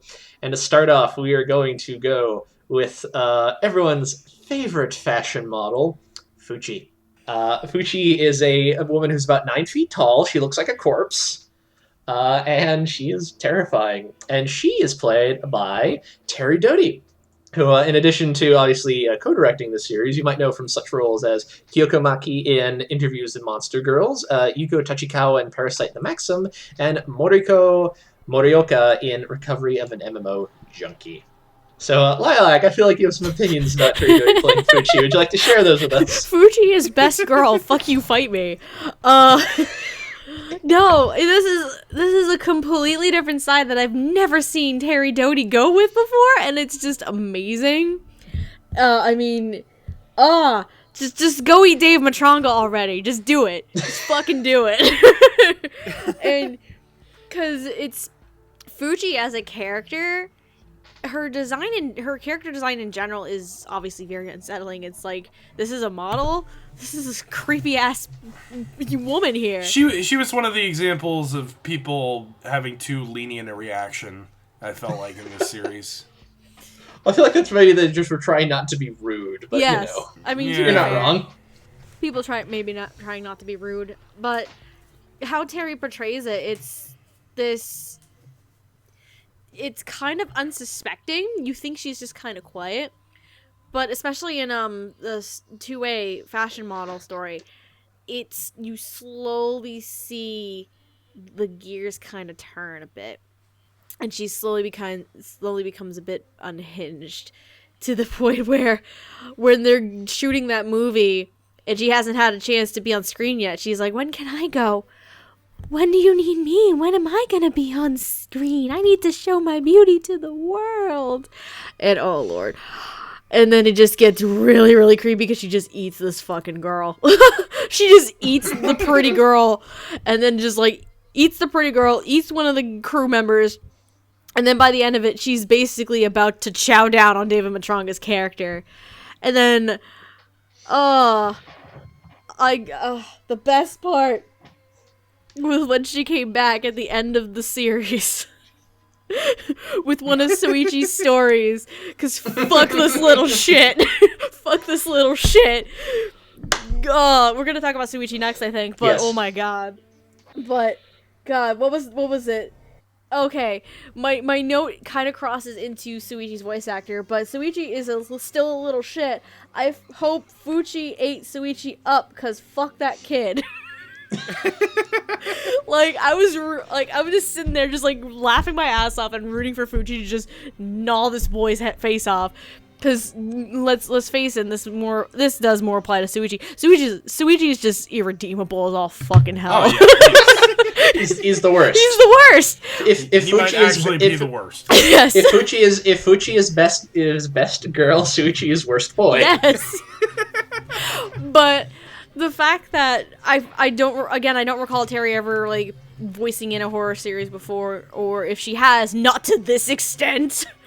I just downright loved it, and it was one of my favorite performances of the entire show. Who was best boy? Good question. I'm I'm gonna say Sukino. Yeah, Sukino, he's the best Supernatural boy. Transfer Student. He's the best boy. Yeah, that's what I was gonna say. He's I mean, clearly best boy. Oshikiri could be made best boy. Could be, but he's He not. might He's be. not as earnest as Sukino though. Sukino. Yeah. He's adorable. I love Sukino. Anyway. Anyways, Roots, what did you think? Yeah, I really do appreciate that in Fashion Model.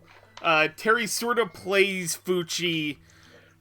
It almost has a beautiful tone to her voice, like trying to be pretty, not quite, but pretty close. And then like when she starts getting jealous of Tamae, then she's sort of the monstrous side comes out, and then she's just like, oh, am I not beautiful enough for you? And then she eats her, and then like a couple other people. Tell me I'm pretty.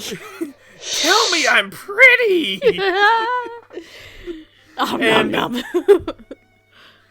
But even better is during rumors. Like at the very end is the punchline to the episode. Yes. Where she's just like, oh yeah, still in the monstrous voice when she's eating people in Fashion Model. And she's just like, oh yeah. She just says, oh, I don't, you'll have to go through my agent if you want photographs. Oh yeah, that's right. Because Soichi has his disposable camera and he's taking pictures of his classmates just to start shit. I forgot about that. And she's like, why are you taking pictures of me? Are you a photographer? You need to go through my agency for that. That's kind of Soichi's mantra is just starting shit. Yes. I don't know. Like, it's... Like, I really... The character doesn't get, like, a ton of screen time, despite being in 2 episodes, but I really like Terry Doty playing her. It's great. It's great, and I kind of wish she got to show up in one of the OVAs, but I think they're both... I think they're both Tomie episodes, so probably not. Yeah, that's my understanding. I don't think we ever have like a Fuchi Tomie crossover, just because I don't know how that would work. No. That would be fun, though. No, that'd be fun as hell. I just don't know how it would work. Is Fuchi, like, is she her own manga? Does she have her own manga? Or She has shown up. She's not like, she doesn't have a full series to herself, but there are a number of short stories that she is either the like antagonist of or makes an appearance. Okay, so it is almost kind of a Stephen King thing where she's like the Man in Black, right? Not quite that extreme, but a little bit like that. She does show up in a number of them. Okay, all right. Yeah. So, like, I like how. Sorry, go on. Oh, Yeah. Lac, what did you think? The first thing that stood out to me for Fuchi is that is not the voice I expected to hear come out of her. And I think No. I actually think that's more of a positive than it is a negative.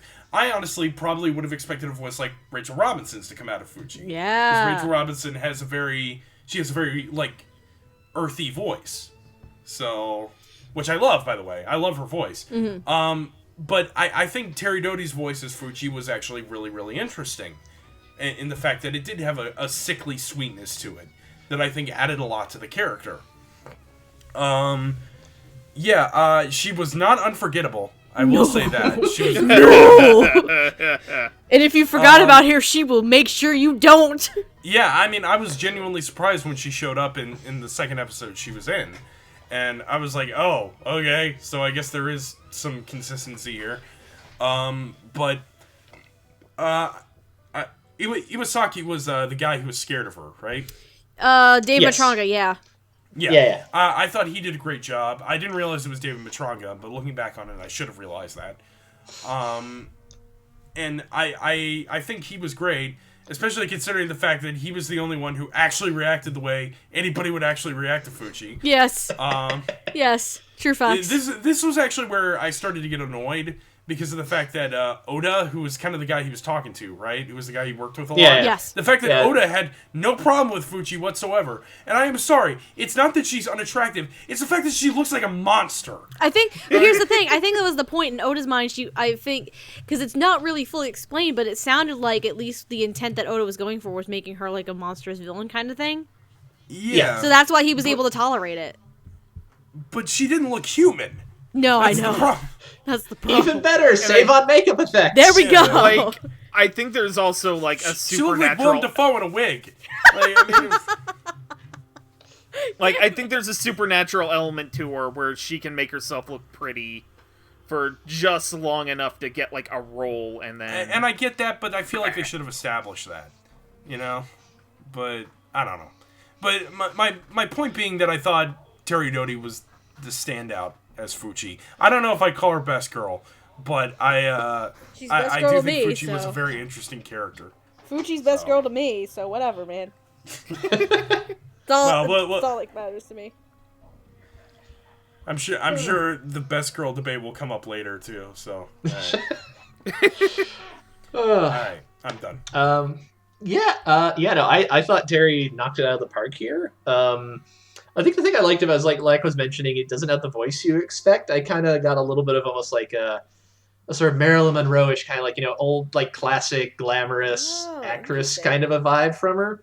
And I think that really worked. Like, I like the fact that for so much of it, Terry Doty plays Fuchi like she's a sexy lady, and that who knows that she's a sexy lady. And why don't these people accept my greatness? What's wrong with you? Why are you wasting your time on this girl? And then she eats people. It's great. No. Yeah, no, she clearly had a lot of fun playing this role, and I wish she was in more episodes. She was great. I really enjoyed her. Also, a fun Easter egg if you watch the show again at the towards the end of Rumors, right before she shows up again, when this like classmate's wandering through this ugly swamp, you can actually see a bunch of effects from the people she ate in Fashion Model float by. Are you There's serious? like a couple of hats and some shirt. Yeah, no, like it's like a hat and a few others. I think like the hat that Dave Matronga is wearing all the time, like Yeah, just I floats actually by. did notice that. I didn't realize it was a callback to the previous episode. Yeah, But no, I it's was all it's all hint to the observant that Fuchi's gonna and not just show up like in a poster. Like, no, she's gonna be here. Oh, It's gonna end no. badly. She was one of my favorites of this whole series, and I was very happy. Props to you, Terry. That was amazing. But now, sadly, we must go from best girl to worst boy. Fucking little shit. Let's talk about Soichi. Little shit. Soichi is a horror. She's a little creep. He's a high schooler. He apparently has actual legit mystic powers, but he mostly uses them to like stir up shit with his classmates because he's an immature little brat. He's probably based on some kid that Junji Ito knew in school named Soichi that he hated. I'd say either that, and also there's like a long history in like Japanese horror manga of like stuff kind of aimed at kids about kind of just like crappy little punks. Nah. And I think it's very much drawing on that. But he's the worst. But he is not played by the worst. He is in fact played. But I should note he shows up in 3 stories. He shows up in 1A, Sochi's Convenient Curse, 5B, Cloth Teacher, and 12B, Rumors. And he is played by Austin Tyndall. You would know him for playing such roles as Ruth in Ancient Magnus Bride. He's Ken Kaneki in Tokyo Ghoul, and you can currently hear him as Nito Manoma, another worst boy in My Hero Academia. That motherfucker. He plays a lot of worst boys really well. I'm impressed. He plays a good amount of worst boys, but he plays an equal amount of good boys. This is also true. Anyways, what did we think of Soichi, Lilac? Suichi's a little fucking shit. I need to go in order of my notes for this. So, first episode, my note here. I don't recall Austin going into the weird and creepy realm before, but holy crap, is he good as Soichi. The second time I wrote something down was for episode 5. Soichi's such a little shit, and Austin just makes it into a bratty shit during his second appearance. And then my third note... Okay, it's the one I actually read earlier about how Austin's still a little shit, and that I hope that Fuchi just fucking ate Soichi. But he called her beautiful, though, so who knows? Well, he's also a lying little shit, so who the fuck knows if that was true or not? He'll manipulate any situation to get out of it. Exactly. It's hard to say because he's a little liar, but he's also a weird little fucker, so who knows? No, but... He might actually think she's hot. No, but as one of the main recurring characters for this series, Oh, Austin, I salute you, you brilliant bastard. Soichi was a lot of fun because Soichi is a fucking little shit. Austin like solidified Soichi as this stupid, crazy little shit. And every second that he was there, I had so much fun wanting to fucking murder this kid for all the shit he's done.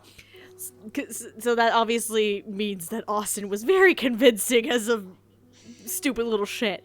But I mean, at the same time, a lot of the other people who were in these stories with Soichi involved are actually a lot of fun too. And some of them are also recurring too, because we had Rico Fajardo was in there as Soichi's brother. There was that trio of boys from there. They're let's see, that's Howard Wang, Garrett Storms, and Stephen Fu. Yes, there was who was another standout? Two more standouts to kind of bring up because in the two other stories, Cloth Teacher and Rumors, Soichi wasn't actually the main character of the story. Anthony Bowling as Wakayama during Cloth Teacher was a lot of fun. And then, where are we? Danny Chambers as Midori in Rumors. I love that because I think that was the second time I heard Danny Chambers in a larger role of some sort, and I just loved how she played Midori, and as well as Anthony Bowling playing this nerdy class rep, that guy who's trying to figure out and stop Soichi with his bullshit. But yeah, all of these cast members were a lot of fun, but fucking hell, Austin. Again, I hope Fuchi ate Soichi's fucking face off because he's a stupid little shit. But Austin, I have to give Austin props. It was a lot of fun to see him be the crazy, creepy little kid, and basically causing problems for everyone. It was a lot of fun. Roots, what did you think?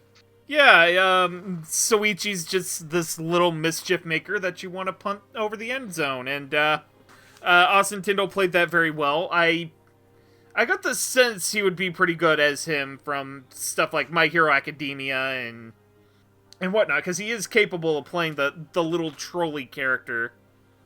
I also have to give, like, Charlie Campbell and Greg Dulce as, like, his grandfather and the old man from the first episode. Like, oh god, they were really great performances. I have to agree with Lilac on Anthony Bowling and Danny Chambers.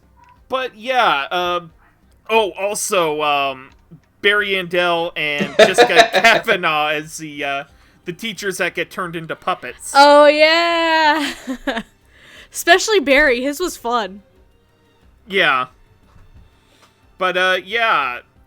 Austin Tyndall plays a little shit, and I want to spit knives at his butt. I want to punt this kid into the fucking sun. God damn it. Launch him into space orbit. Going.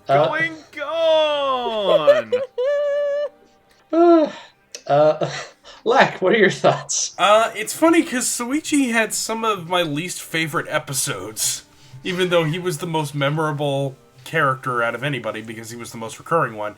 But I think Austin Tyndall did a great job as Soichi. Like, his voice was just so, like, insufferable that it worked perfectly for such an insufferable character. I think Cloth Teacher might actually be one of my least favorite episodes, honestly, out of any of them. Yeah, I wasn't too fond of Cloth Teacher's story either, honestly. But it was.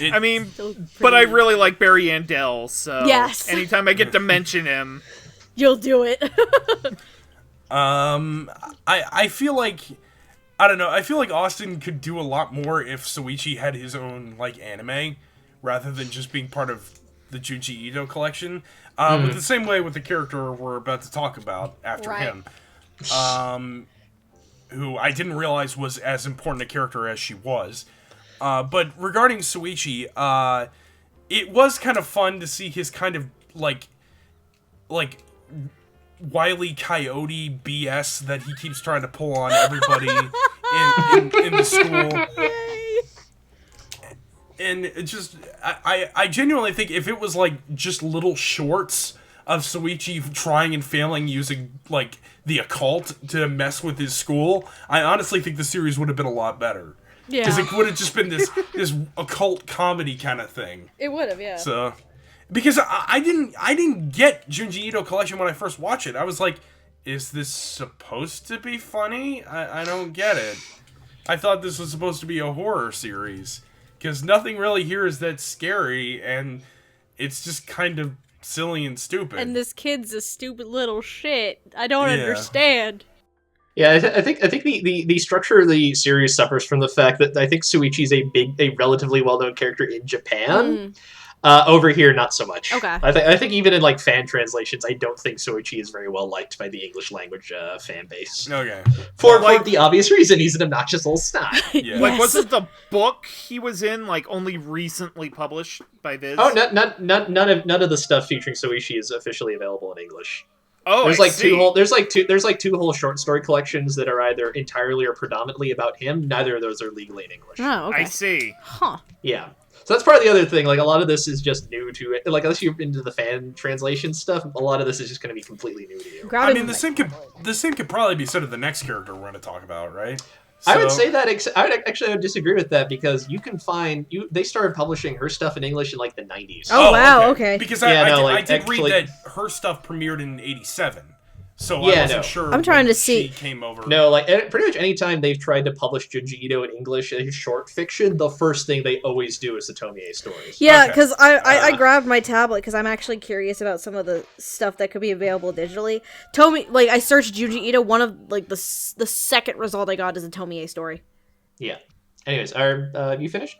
Yeah, I'm done. All right. Yeah, I agree. Like, I thought Austin, like, Soichi's just the worst, but Austin leads so far into being just the worst snotty little punk you ever knew in high school. It is so great. He has so much fun. Like, I feel like if I watch this in the Japanese, the Soichi episodes would be some of my least favorite, but he pulled them up so much just by himself. He was so fun to listen to. And I always want to apologize to, like, the cast that shows up in his episodes, just because there's so much good in here. Yeah. I like Rika Fajardo showing up as his, like, kind of put on brother who just doesn't, like, why is my brother such a little weirdo? I don't get it. Greg Dulci is the weird old man in the first episode. I also really liked Barry Undell and Jessica Kavanaugh, just being able to go completely nuts as these weird puppet teachers. I like Daggy Chambers a lot. Actually, now that I realize that it's kind of funny, their relationship, given the relationship that their characters in My Ancient Magnus Bride have. Yep. Where they actually like each other. These segments ended up, I thought the dub were very, very strong, and I think Austin and the rest of the respective casts were a lot of the reason for that. But on that note, we're going to get to our last recurring character. We're going to get to probably the most important character Junji Ito has ever created. We're going to get to Tomie. And I say that because, as far as I can tell from my research, the very first, like, published thing Junji Ito ever did was the first Tomie story. She is basically the basis for his fame and success. And to compound that, in addition, Tomie only shows up in one story in this series as it is. She's in 9A, Painter. However, when the series starts coming out on home video in Japan, they're the second and third volumes are going to include brand new OVA episodes that adapt other Tomie stories, including that first one. That's the first one supposed to come out, which I think is coming out like this month. I think actually. Oh, nice. So so hopefully that will pop up on Crunchyroll and later Funimation sometime in the near future. And Tomie is a fairly big deal. Like, between 1999 and 2011, they made 9 live-action Tomie movies. Jesus, okay. I have, like, the Tomie collection you can get these days. It is a giant, like, $30 hardcover that has maybe, like, 25 stories in it, that kind of thing. Is it the, does it have, like, the black cover? It's the one with, like, the black and white. I'm looking at the digital one. It's, like, $11 digitally through Amazon. Yeah, exactly. It's like she is a fairly big deal, and that's part of the reason why she's getting, like, the fancy OVA episodes going to her specifically is a lot of the reason why. Like, she's pretty big in terms of, like, Junji Ito's story, as it were. I mean, she's had what, like 15 live action movies? About nine. I mean, 9 as far as I can tell, but like that's a lot. Yeah. For a character who does not have any real overarching continuity, that's a lot. Yeah, especially for a character who I literally have only ever heard of after watching this. So Oh And for the boy. There you record, go. like, the only other thing that Junji Ito has done that has gotten, like, a live-action adaptation was Uzumaki? I want to say there might also be a live-action version of Gyo, but I might be wrong about that. It's Okay. mostly just Tomie and Uzumaki, though. Okay. Actually, but I it's think- not live-action, Gyo. It's it's an OVA I know- from the guys who did Fate Zero. No, I know that. I want to say there's also a live-action version that's not very well received because the CGI is garbage. Let's find out. That could be. Anyways, Doing research Um, while we're looking at shit. indeed. But since Tomie is a big deal, they decided, hey, let's bring up the big guns. Who should we get to play Tomie? Who else but Monica Rial? Who you know Yay. for... Like, I feel like if you watch more than, like, 4 anime series, you've heard Monica Rial at some point. She's in, like, half of everything. She's once I put like she's been Razavon, she's in Watamode, she's Froppy in My Hero Academia, like she's in Suyu. just all sorts of stuff. Everyone's favorite best girl. Yeah, and what She's did we Twin think? Star and Silver Guardian. Because we just talked about that last night. Oh dear. Okay, yeah. Look, apparently Goya just has that that OVA by the looks of it. All right, I could have sworn there was like a really not well liked live action movie, but I could be thinking of something else. Like, Anyways, This was the- 2012. The CGI in Gyo was pretty horrible. that's true. That's like, right. I mean, really from the trailer horrible. scene, you're correct. It's not great. What was I saying? Yes. So on that note, what do we think of Monica Rial Oh as Tomie? boy, where do we start? It's funny that you brought up Twin Star because this is basically her humanoid form of Twin Star. Yeah. Really, that's the tone of voice she goes here with. But Monica is just so vindictive and is just oozing with like evil in her, and it's similar to more accurately the comparison could be made to her character of Queen in Vanishing Line, Gara Vanishing Line. Like she's this vindictive and evil woman, and it's just so interesting that she's she's capable of being so manipulative with like, you need to capture I want my beauty captured permanently for the world. And Mike McFarlane, who plays Mori, who is the painter in this painter story, he does really well too, like slowly devolving into this crazy man. Like, because the big thing with Tomie in this story is she hasn't met anyone who's capable of capturing her beauty. Either that, or I just think she likes fucking with people. And it's like, this isn't how to capture my beauty. Are you kidding me? You think this is beautiful? Like, screwing with people, and it's great. And, basically, Tomie is very vindictive and very manipulative. She knows what she wants. She knows what she wants. She knows what she's going to say and do to get it. Tomie also has a very interesting supernatural ability, though, that we don't really get or know until the end of that story. Oh, she has a lot of those. Yep. She has a lot I mean, of do they those. explain what she is? I have read every Tomie story. No, Oh. No? she just Okay. is. Like, it's I it's assumed implied she was she's some some kind of like succubus. demonic thing. Apparently, but they don't go into detail on why. She just is. Because why? Why That- explain it? That sounds like a Just- recurring theme in Junji Ito's writing. Just because why? No, but I mean, I can understand why they wouldn't want to, like, flat out explain it, because it kind of gets rid of the mystery to it. But, Monica as this vindictive, manipulative woman is, love it.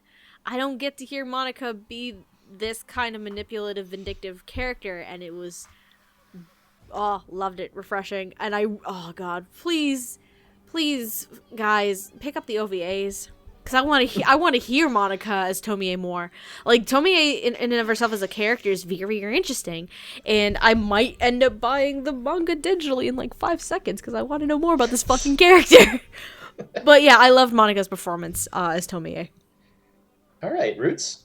Yeah, I'm gonna go off of a lot of what Lilac said. Monica does play the sort of seductive malevolence really well. But I really... Mike McFarland is somebody I really have to shout out from this episode. Yes. Like, he goes from this almost doting... this doting artist to her, because, oh hey, I get to capture the likeness of someone so beautiful. Oh god, I can't do it. Oh god. Yep. Like, he tries painting after painting and fails, and then she leaves and goes to someone else, and he ends up murdering this person, thinking like, this is my woman, my muse, don't you touch her. It's great. which, in and of itself, also, Brian Mathis, who I will get the privilege of talking about in, like, a week or two, for another show, as the sculptor. Like, there are a lot of solid performances in this story, and I really like the Tomie story that they picked for the main TV episode, and I really hope that the ones that end up being the OVAs are just like batshit crazy. Oh yeah, I know what the first one is. It's fucking nuts. Yay! Good. Oof. And I just bought the Tomie manga. Whoops. While we're sitting here, She was the most interesting character. I know. No, while we're sitting here, I bought the Tomie manga, Fragments of Horror, and Shiver.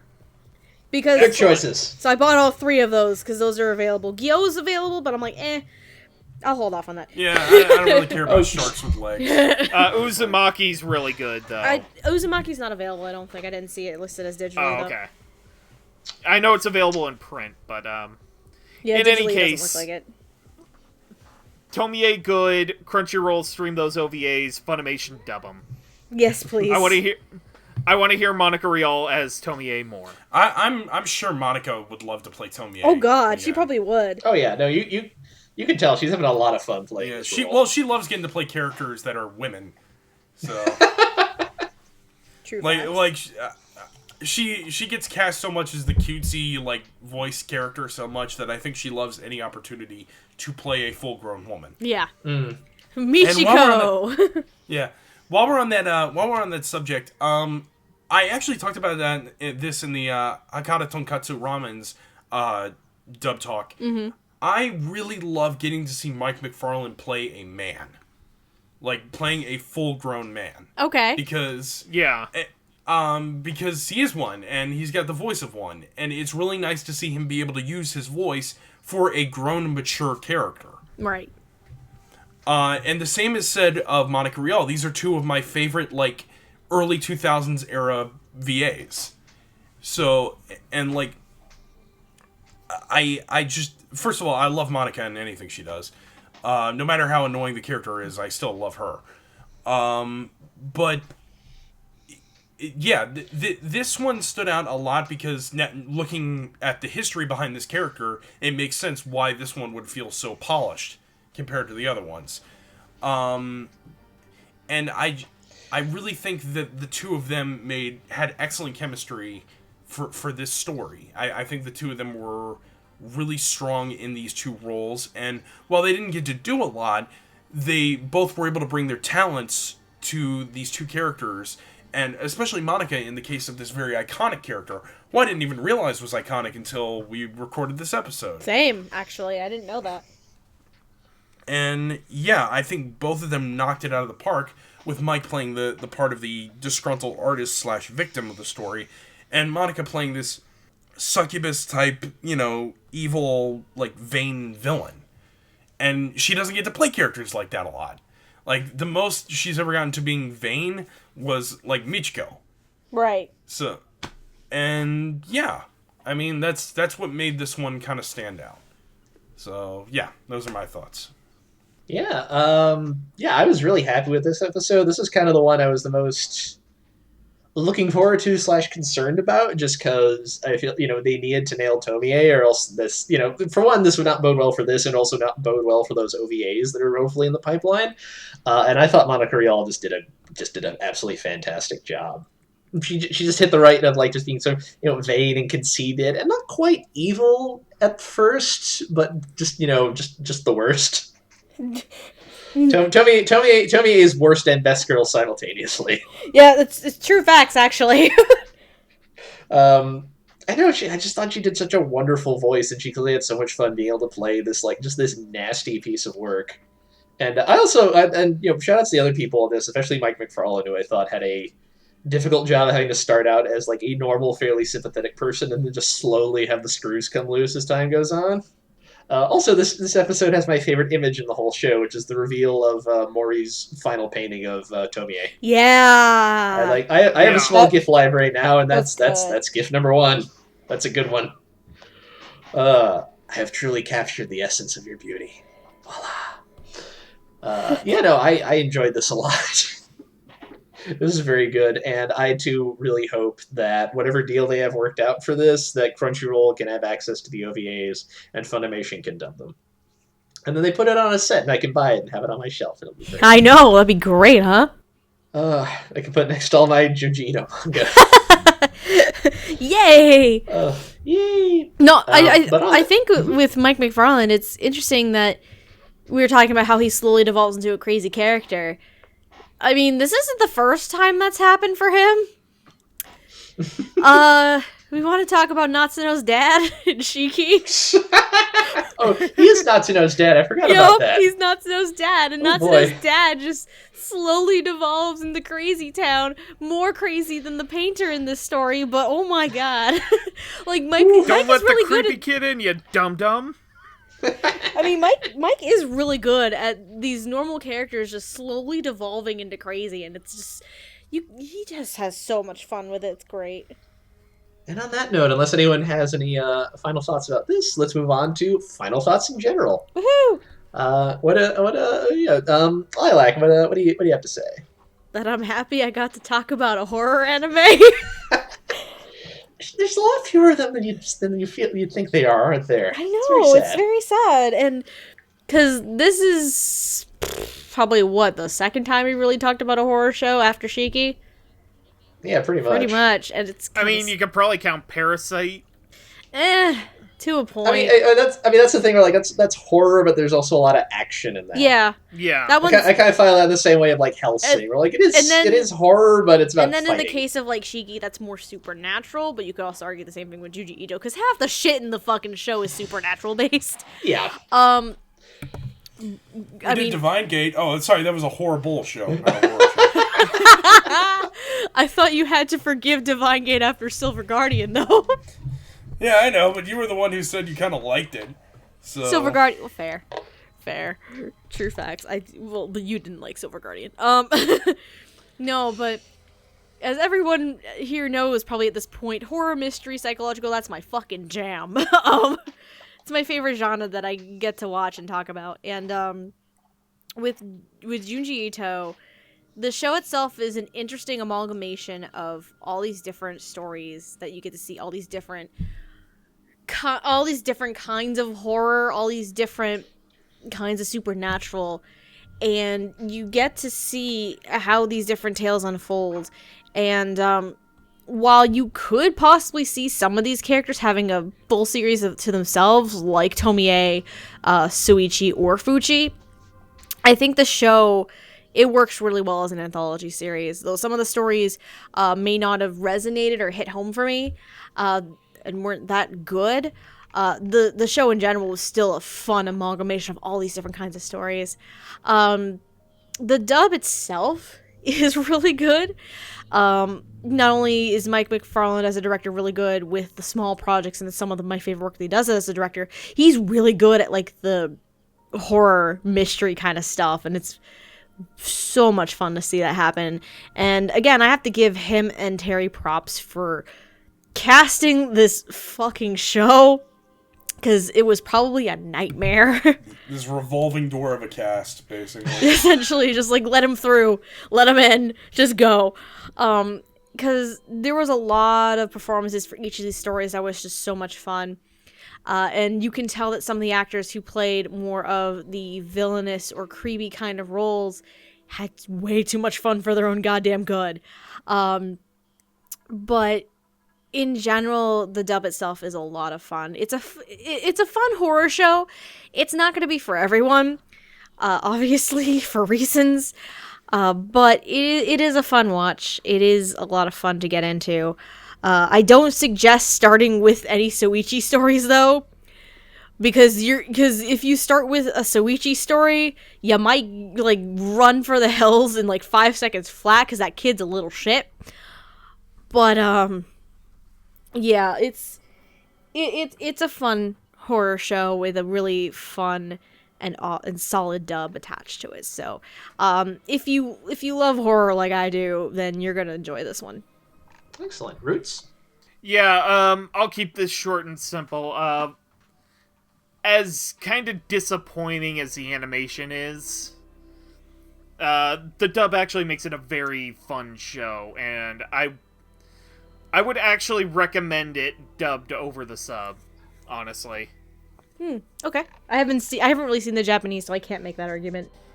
Like, it's okay, but the dub performances kind of just make it.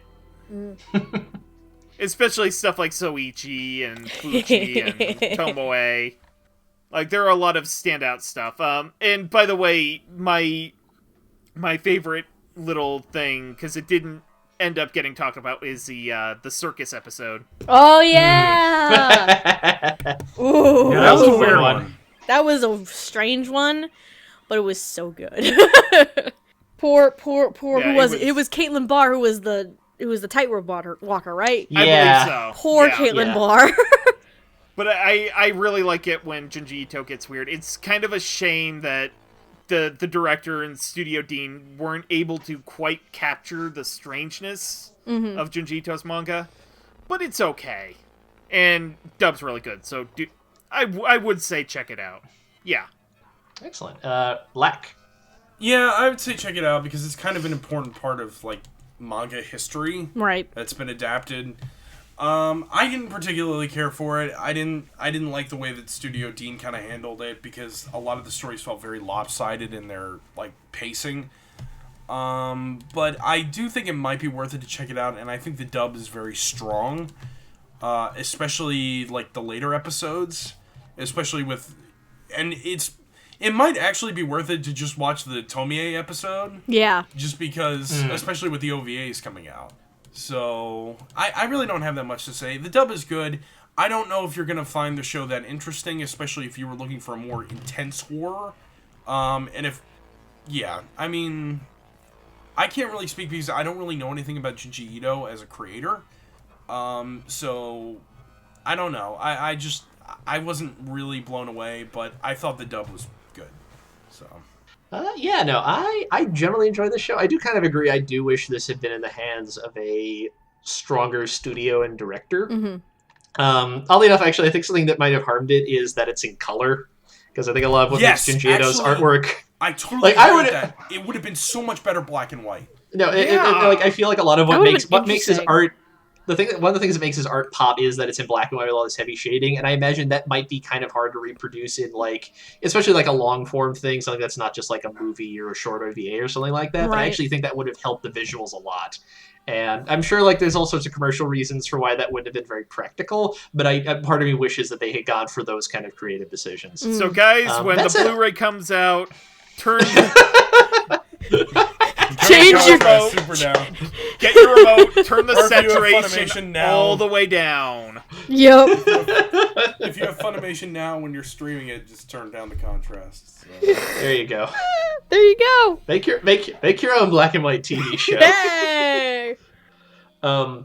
However, despite those flaws, I did enjoy this a lot. Part of it was just the thrill of seeing the stuff I like get adapted for in like another medium, and especially I think the dub made this very strong. I think a lot of stuff that might have fallen a little flatter in the Japanese, like I don't really understand the language. Appreciating the actual acting going on is often a little bit harder. Having it be in English and with such strong performances all around really helped that in my mind. So yeah, I would recommend this. I would probably not start with episode 1. I would recommend like 9, which is the one with the Tomie story. Yeah. I also thought episode 2, which is the one with the first Fuchi story and the Long Dream one, and also episode 4, which has What is that? That's the one with Shiver, and it also has a story that we didn't talk about that I enjoyed a lot called Marionette Mansion. Oh that I thought was very yeah, that was a upsetting. good one too.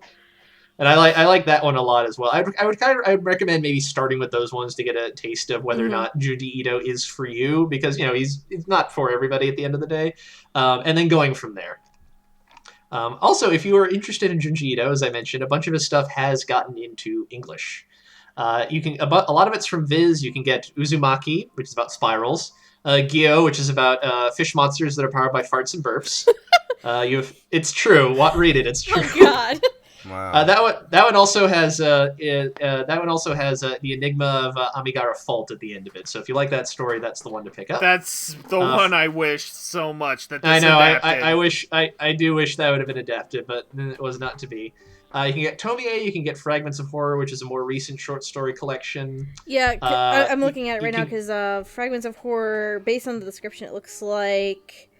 Yeah, this is like his return to horror manga after like a 6-year break. It looks like possibly the bridge story is in here.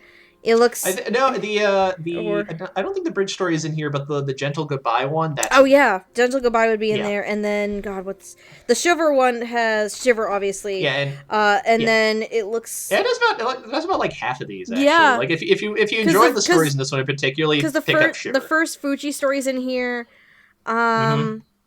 And what? Honored Ancestors is in here. Greased is in here. That's... Long Dreams in here.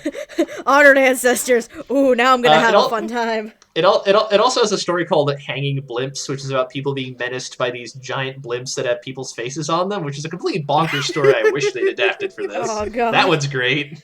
Yeah, I'm excited. I just bought 3 of these digitally. I'm ready. I'm excited now.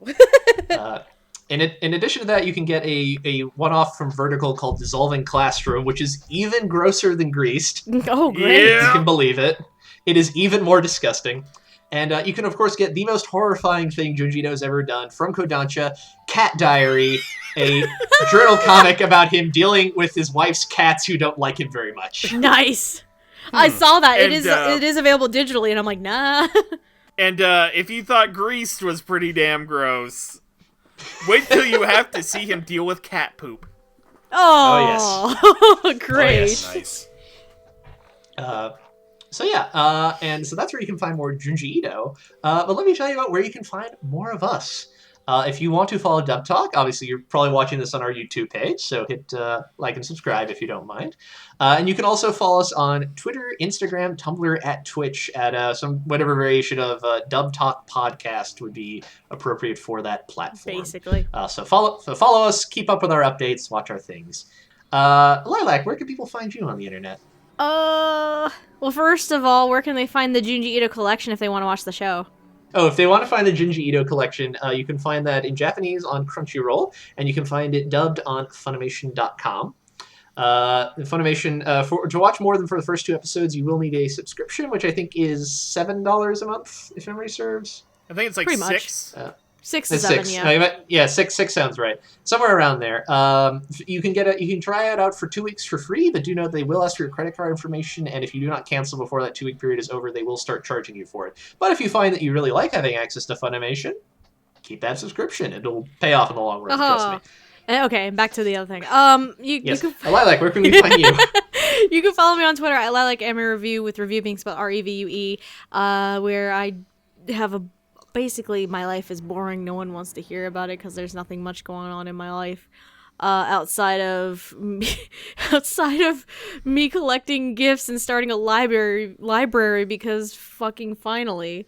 And also potentially starting gift wars with Clifford Chapin because why the fuck not? No, like otherwise than that, that's probably the main, if you're interested in following anything I do, that's the main place to do it, where I just ramble and talk about stupid life and shit. Yeah, basically. Roots, where can people find you? Alright, well, you can find me on the twitter.com at Roots of Justice, mainly just kind of retweet funny stuff and animal pics. Sometimes I talk suspicions about anime stuff. Not quite tinfoil hat kind of things. But, yeah, and also eventually blog and stuff on my own YouTube page. Eventually. I'm just looking for a muse right now. Hopefully it won't be like Tomie kind of muse, but Oh God, I hope Yeah, not. I wouldn't go for that. It'll end badly for everybody. Yes. Lac, where can people find you? Where can you find me? You can find me at Like the Watcher on Twitter, which will pretty much link you to everything else you need to know about me. Pretty much what I'm doing right now is I'm just reviewing older anime, usually stuff from the 70s to the 90s.